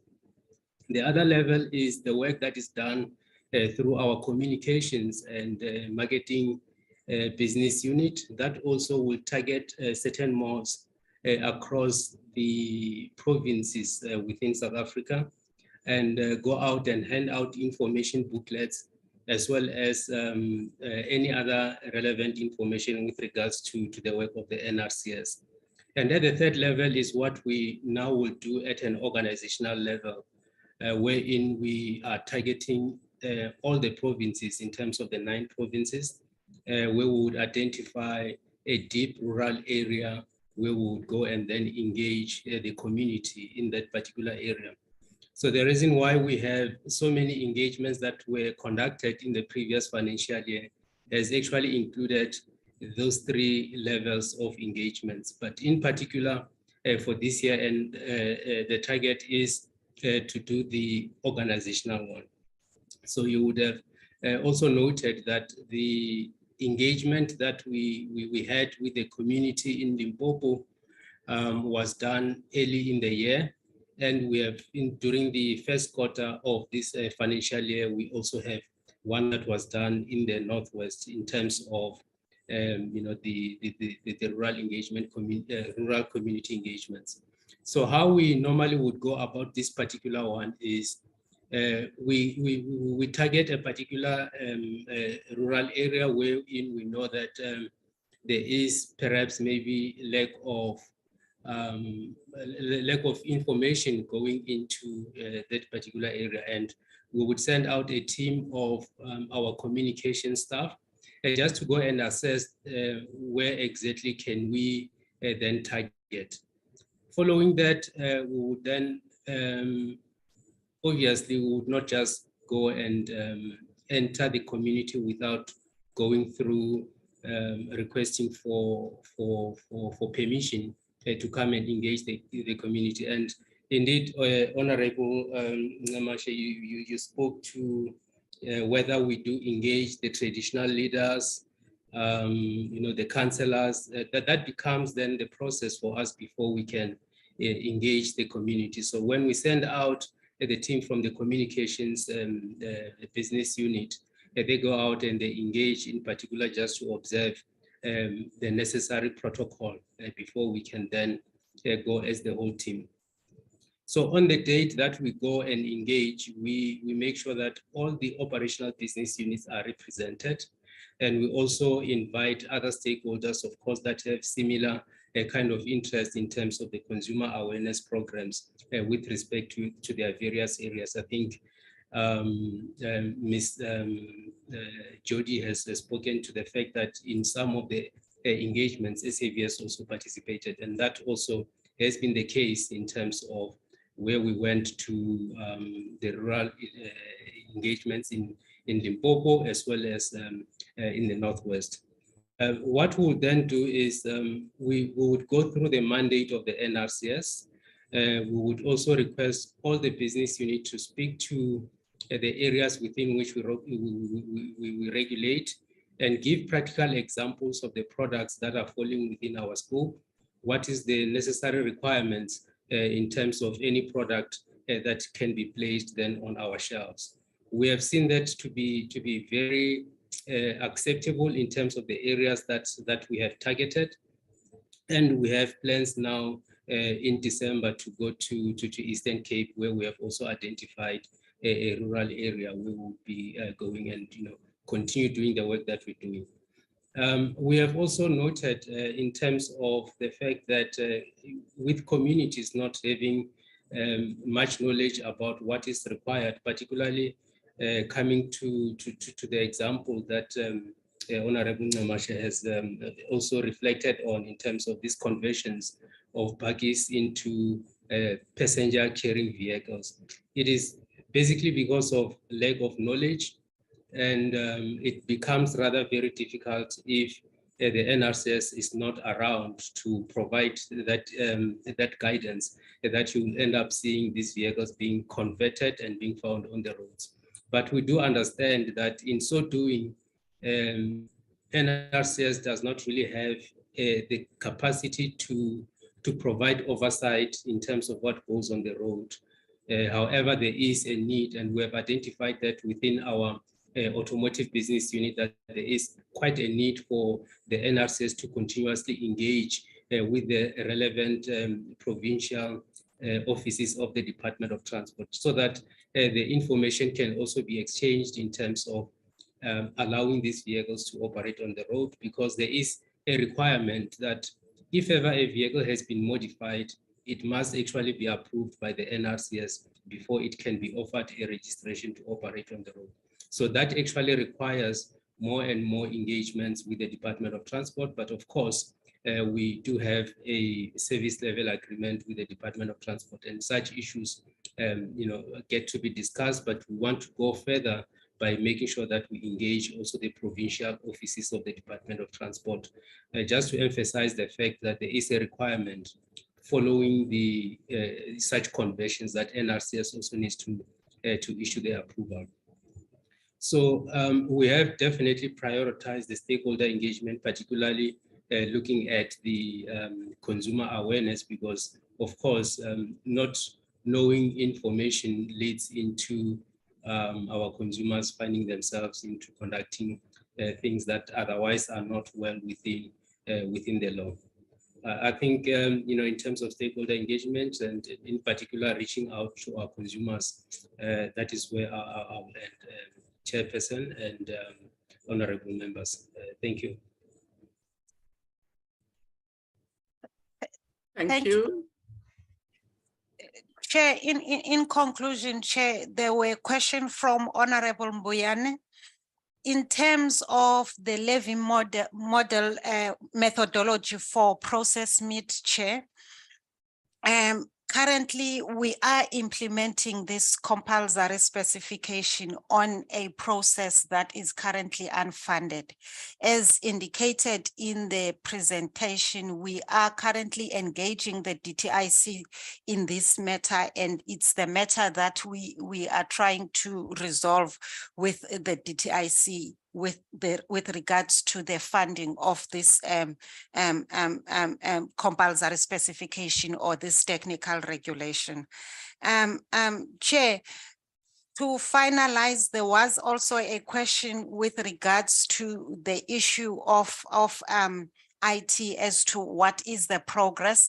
I will then, Chair, hand over to Mr. Khasakho to provide a summary in terms of the implementation with the presentation that he has already provided.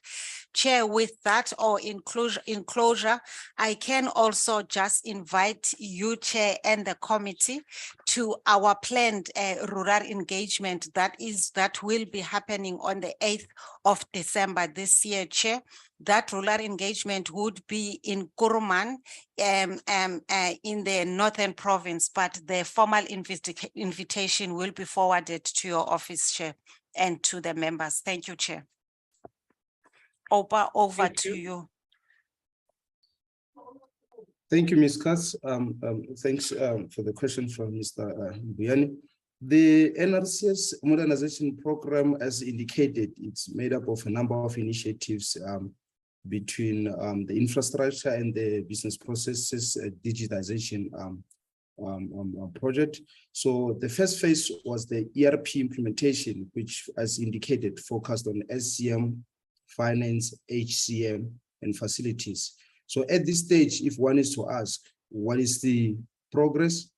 Because we are towards the conclusion of the ERP project, we can safely say we are 48% done with the modernization program. The balance of the program is going to be focused on the organizational core processes, automation or digitization, which will be focused on all the different business units which regulate different industries. And the idea there is to enhance their processes as indicated, and also look at increasing or enhancing the customer's experience in engaging with the NRCS, together with the other infrastructure initiatives which are currently at an advanced stage. We do take note of that.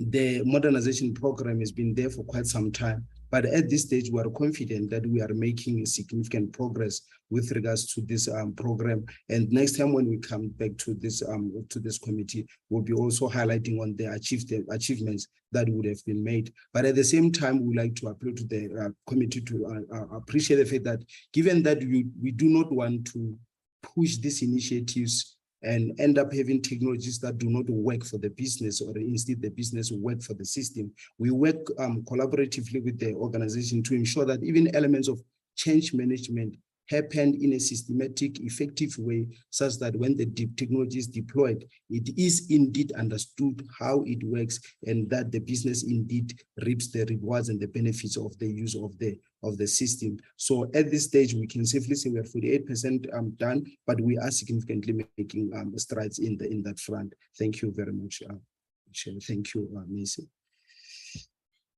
Thank you very much. That concludes NRCS. And thank you for the invitation to go to Kuruman in the Northern Cape. Can I hand over to Ms.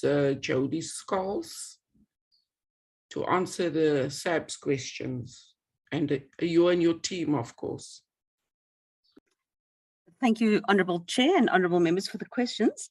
Chair, I think before I move into all of the questions, I think Honourable Burns Mnqamashe raised a question about gender diversity in the SABS team. I want to assure the committee that this is something that we take very, very seriously. When we were placing, or when we had advertised for the positions for the heads, unfortunately, we didn't have women applying. I think this is as a result of several legacy issues. What we've done since then is we've developed a Women in Leadership program with UCT, their Graduate School of Business. We had opened this up to, it's got two categories, developing and emerging leaders in the organization. I think over 70 women applied, and we've got currently we've got 45 women enrolled in these two courses to look at empowering them with the relevant leadership skills. We're also busy with ASAP, which is the Academy of Science in South Africa, to assist us with a range of technical mentors for the organization, and we want to partner with these women in the leadership Women in Leadership program, so that we deepen not only the technical skills but also the leadership skills. So it's something we take very, very seriously. One of the interventions we've also put in place is the acting appointments. We prefer to empower women with those. I think, as I'd indicated, I think previously there was a culture where women didn't unfortunately put their hands up, and we're working on eradicating that culture. We do have a number of vacant head positions as we've busy moving into the new structure, and we will target women for those. So it's something that, as a woman, I'm very passionate about, Honourable Chair, so I thought I would just mention that as an aside. But I think the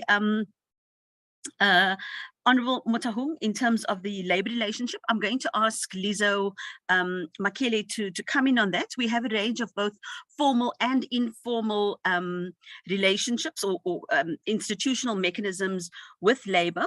And for instance, I have an open door policy. In fact, the chair of the SABS Nihau unit called last night to ask about the AG presentation. We share the information with them. So Lisa can also talk to that.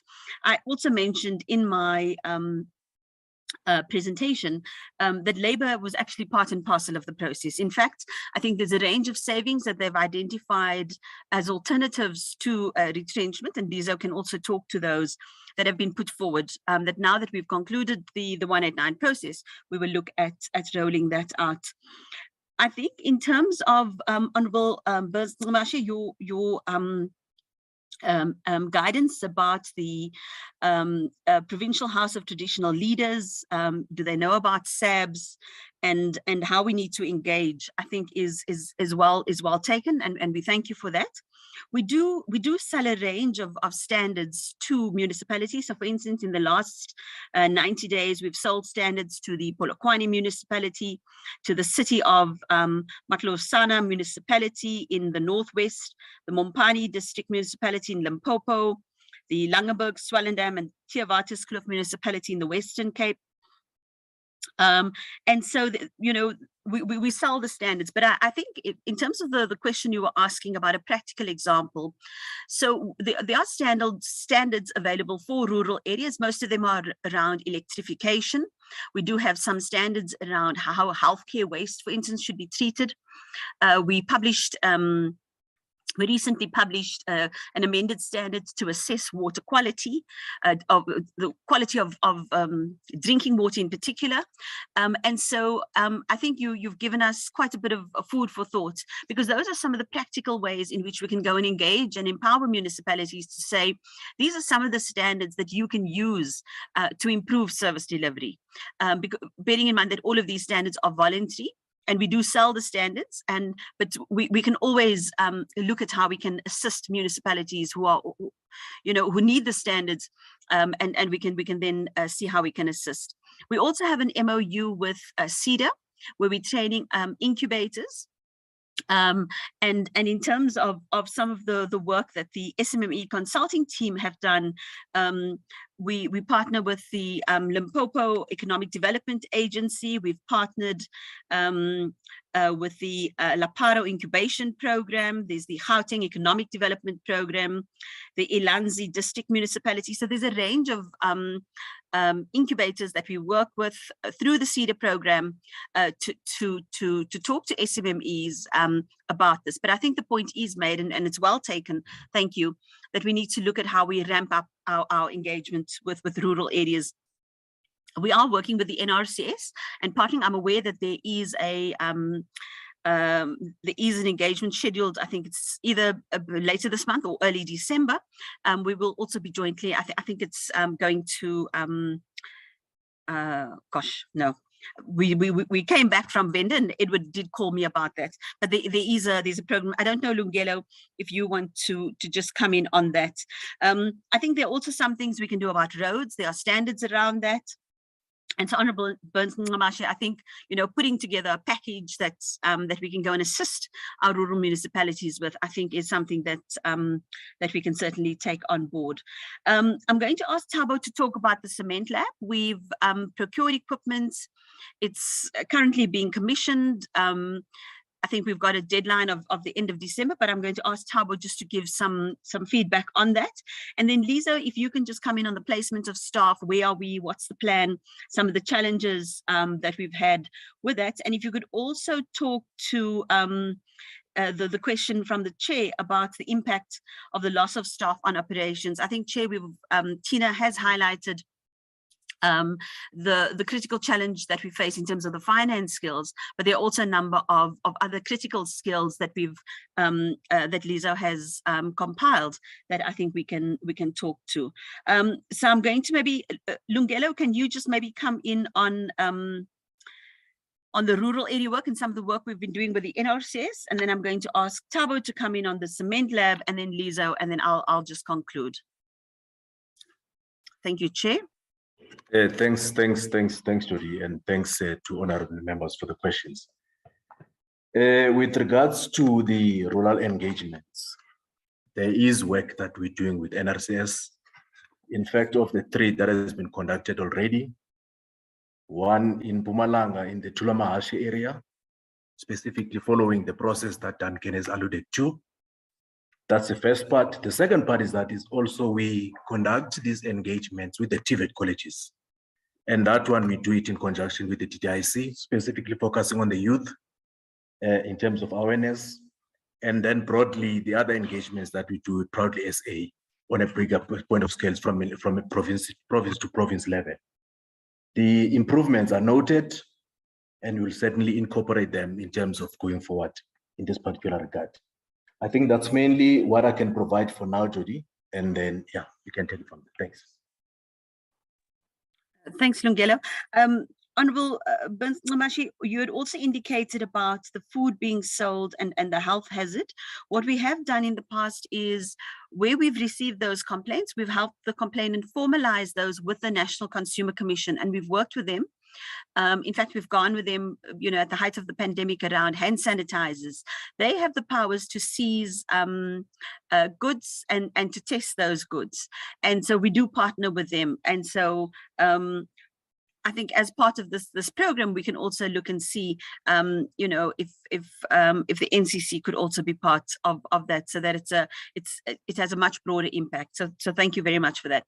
Thabo, can I ask you just to come in on the cement lab, please?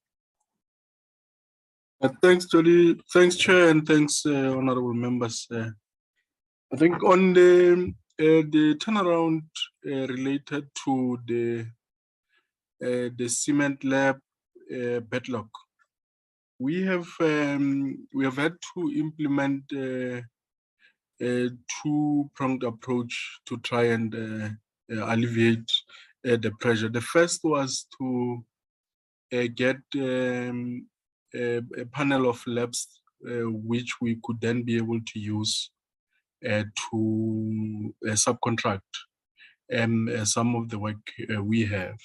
And so we have a lab that we are making use of to subcontract. We have already received from them the first batch results. They are currently finalizing the second batch of results, and we are planning to send through the third batch.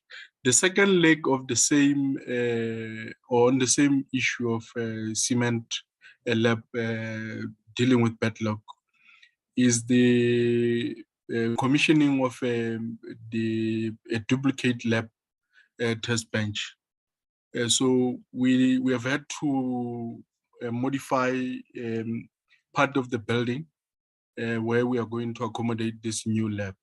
That process, it's almost complete. We are busy with the touch-ups for just the paint and all of that to clean it up. Conditions have stabilized. We have the data to prove that.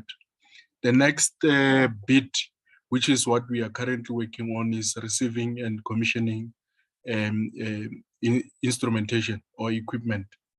So we have a program that will see us receive the first set of equipment in the middle of this month, so in the next week or two. That program will result with us having received all of the equipment before we go on the December recess period. And then the next leg related to the same is the placement of additional people in the lab for us to start training them. So we are also running with that stream of work. So I think, thanks Jody and Chair, that's where we are in terms of progress regarding dealing with backlog in the cement lab. Thank you. Thanks, Thabo. Lizo, there are a number of questions for you. Can I ask you to come in, please? Okay, thank you, Jody. Good day to the members. I will answer the question, starting from the one that talks to the relationship with the union. Some of the answers have been provided by Jody. I'll try and summarize. The relationship with labor is healthy, but characterized by open, frank, and robust engagements in the organization.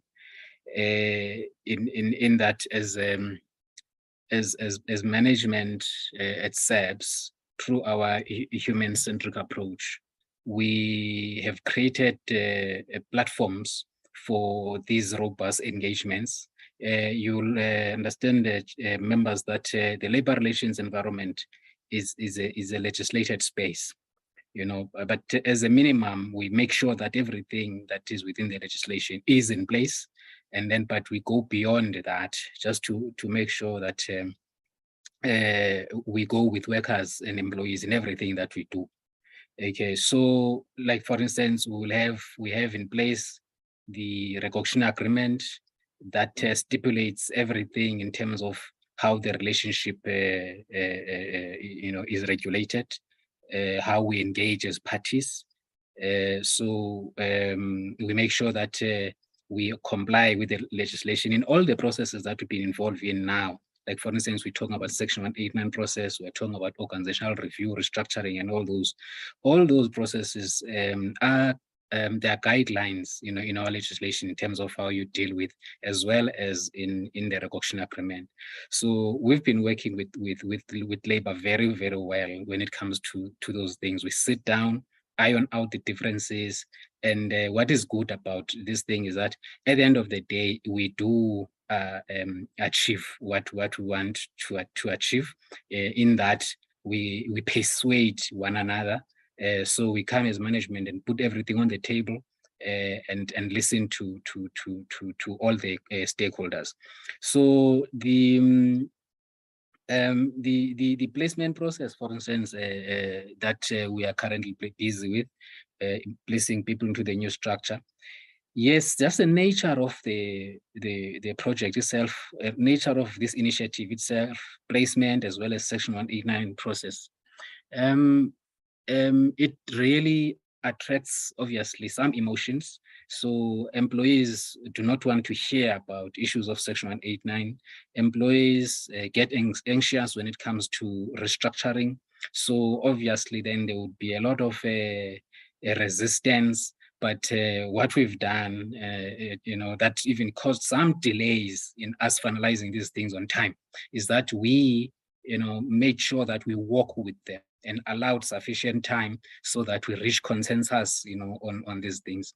So we finished Section 189 process. It went well. You know, we couldn't even retrench any person. It was, you know, just we agreed on early retirements as well as voluntary severance packages, and that was all through these engagements.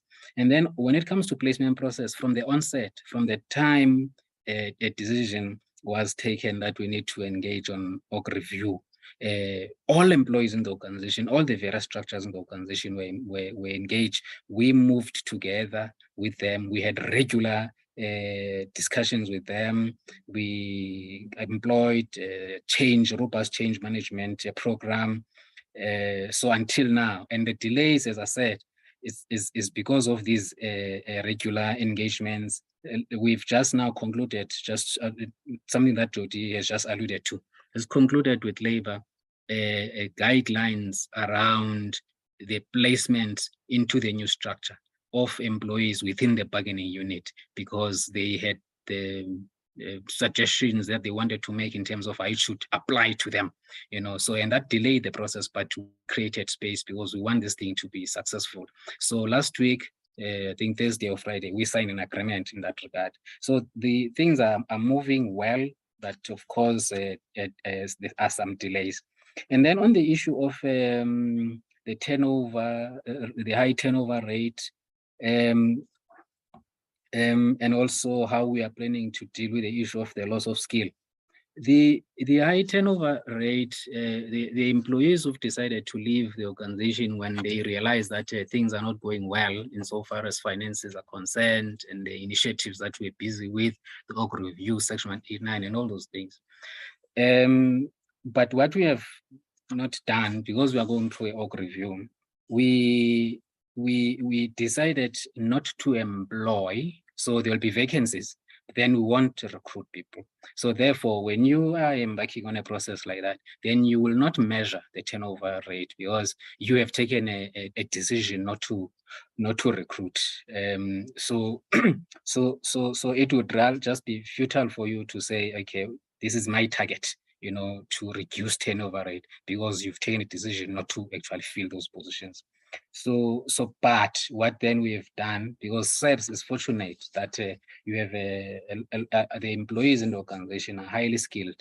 So you've been able to, and they understand the organization very well. So we've been able to plug certain gaps with the current employees, where we would ask people to act in certain areas in some positions. And also as a stopgap measure, we also brought on board fixed term contracts where possible.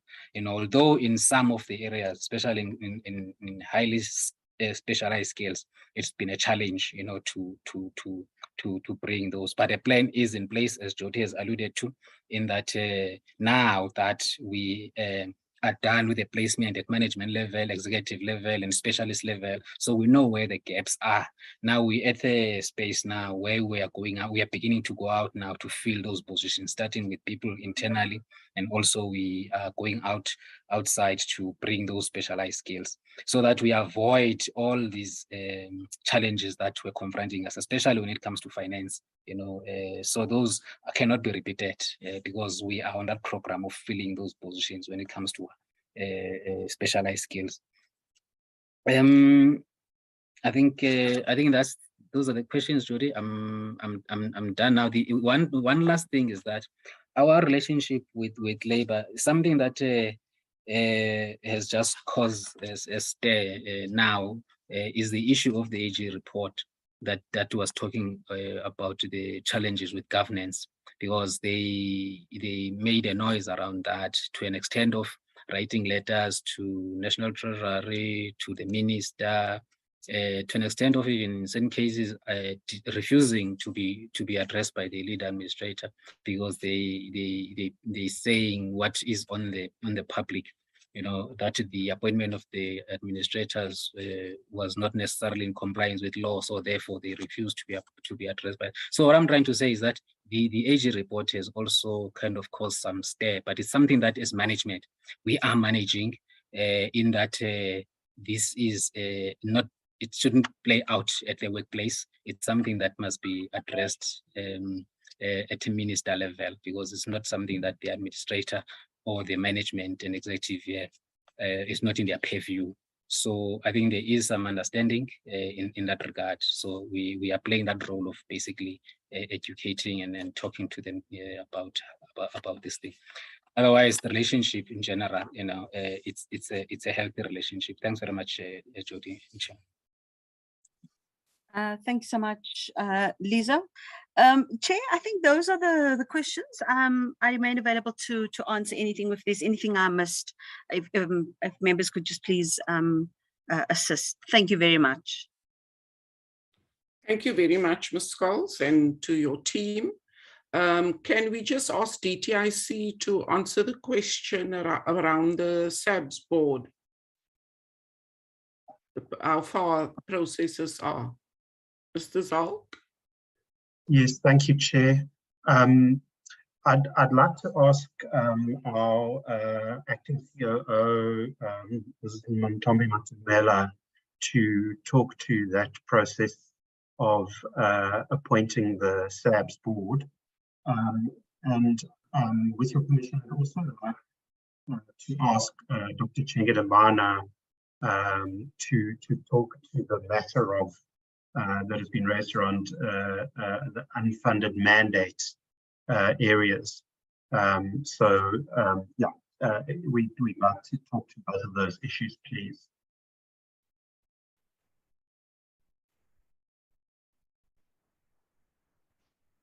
Sorry, who's going to speak about the board? The acting COO, Ms. Matumela. Yeah, your line is very bad. I think Apologies, it's the Chair. network, yeah. Ms. Yes, Matumela. Thank you, Dr. Zalk, and good morning to the Honorable Chair and the Honorable members. Chair, on the issue of the board, the Minister did speak to the issue when we presented the annual report about a week ago. And he indicated that the intention is to have the board finalized by the 31st of March, but I can assure the Portfolio Committee that we are hard at work trying to finalize the SABS board. So it could well be finalized before that date, but we are working very hard to make sure that that happens. So the letter is receiving the utmost attention of the department, Chair. Thank you.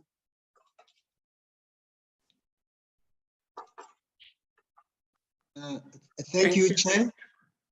Yes. Thank you, honorable members. I'll just talk to one issue that the NRCS raised. That's the issue of unfunded mandate.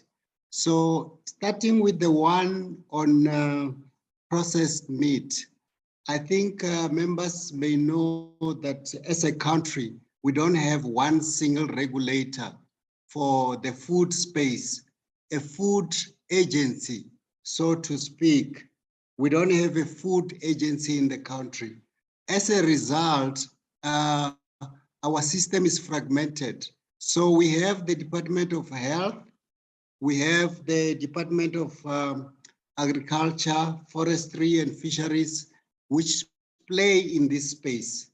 So the mandate actually rests with the two departments, not with the NRCS. So the work must be delegated to the NRCS for the NRCS to perform that work.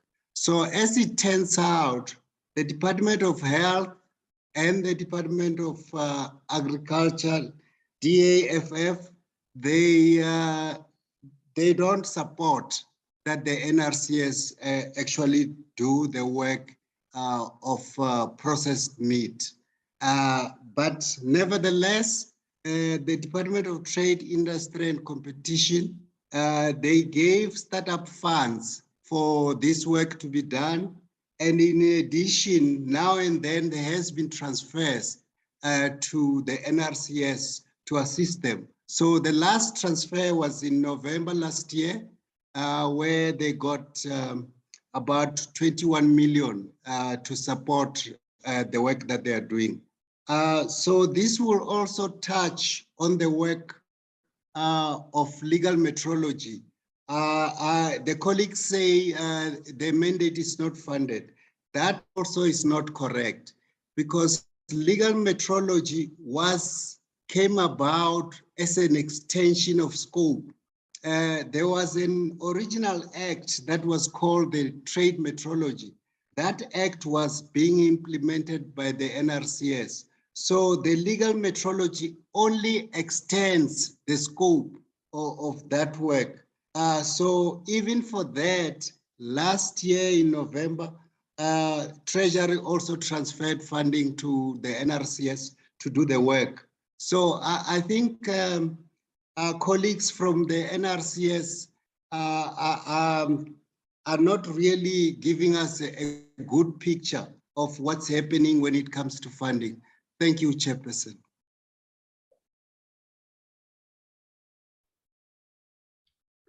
Thank you. There we have the responses.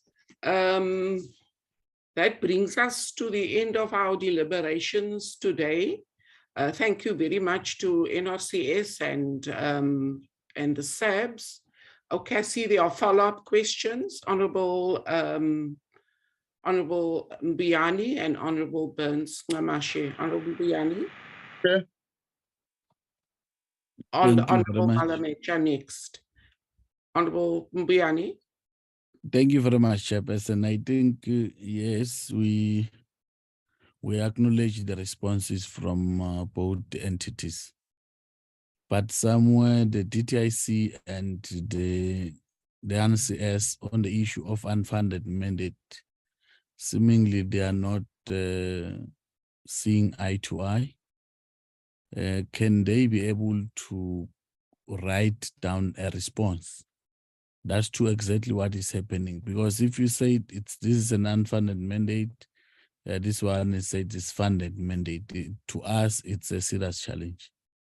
The other one, Chair, is the issue of the ITC modernization that I've requested, but seemingly no one wants to respond on it. Can that be written down as well and be forwarded to the committee? Chair, the turnaround strategy, I've clearly asked a question to say, in terms of what you said yourself, that you want to turn around this institution, this and that has happened, this has not happened, and these are the challenges. So that as a committee, we are able to come in and assist those entities. But for now, I don't see the turnaround strategy moving, because yes, you can engage with the labor, engage with whoever, you can make placement. But I mean, the goals that they set themselves in terms of the turnaround strategy, have they met them? If not, why? And what are the challenges? So that we are able to monitor this process very closely. Thank you very much, Chairperson, for the opportunity. Thank you, Honorable Burns Nxamashe. Thank you very much, Chair. Mine is just to tie the loose ends, especially as they would relate to those community outreach. Practically, Chair, it may be impossible for both entities to reach out to all the different and various communities of South Africa, especially in the rural space. Perhaps the best thing to do is to regularize or formalize a relationship through the houses of traditional leaders as well as SALGA. They must have formal MOUs to the extent that where it is practicably possible, they may even invoke the provisions of Section 44 of the Constitution by way of assigning or devolving functions which ordinarily would have been exercised by national departments to various spheres. In this case, for instance, if through SALGA and through the House of Traditional Leaders, you empower those respective leadership incumbents in terms of the understanding of the standards, and then from time to time, whether quarterly, they conduct those inspectorate function in the respective areas and provide you with reports. Why I'm saying this is because, for instance, if you take an example of a traditional council has got a secretary who is a civil servant paid by government. Now, it should not be a problem or difficulty in the same way as you have your own employees, for that employee of government to go with the necessary authority, inspect whether the food that is being sold in a particular shop is not expired. If it is expired, then what is it that must be done? So, all those protocols and that are necessary, that will actually assist the work that you are doing, because the work that you are doing is very, very important and critical, especially for the poor South Africans who are exploited. And some of them, one, they don't have a recourse, even if they see that we are being sold expired food. On the other, they don't even have a sense of checking whether what they are being sold is not expired, which ultimately or accidentally can lead to those detrimental effects. So that's what I wanted to sponsor, Chair, to say, look, maybe that kind of advisability will assist both entities to have a footprint quite quicker in a number of these areas in the rural space. Thank you, Chair. Thank you very much. I'm sure the entities are taking note of that input. Honorable Malamacha. Thank you, Chair. No, mine is another concern of some sort, man. Establishment and appointments of board is very key. Now we are told that no, we are about to finalize it. We have been there, we had all this kind of narratives that no, we are about to finalize it, but nothing is happening. Yet the work is happening. So it will be very much important, and if not appreciated, that we really get a time frame, and this must be done so that at the end of the day, we are assured that there's somebody who's overseeing. I would want to suggest that it be done as soon as possible, and we get that response through the letter to the committee, Comrade Chair. Thank you. Thank you very much. I think the later inputs now can all be responded to in writing, unless there is an official or somebody who wants to respond now. We still have time. Okay. No, I think, I beg your pardon. Yes, just to say that, yes, I think the additional comments and points are taken on board, and it would seem appropriate to respond in writing to a number of these. Thank you very much, Dr. Zalk. Thank you very much to the committee and our visiting Honorable Member Jacobs and teams from the DTIC, also NRCS and the SABS. Thank you for your presence here today and for the reports that we've received. Can I hand over to the committee secretary to discuss with us the way forward in terms of the committee's program next week? Thank you, Chair. Chair, the committee is scheduled next week to consider the first draft of the bill report. Chair, it's our intention hopefully to distribute the bill report on Monday morning to members for their input in terms of concluding remarks and recommendations.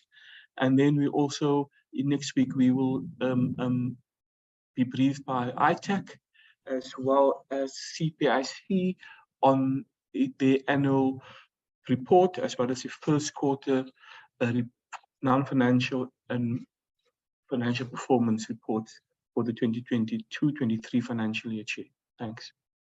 Thank you very much. That concludes our deliberations for the day, and the meeting stands adjourned. Thank you very much. Have a good day further. Right, Chair, thank you, Chair. Long live Thank you, Chair. Chair. Long live the Chair. Long live the Chair. Thank you very much, Chair. Long live the chair.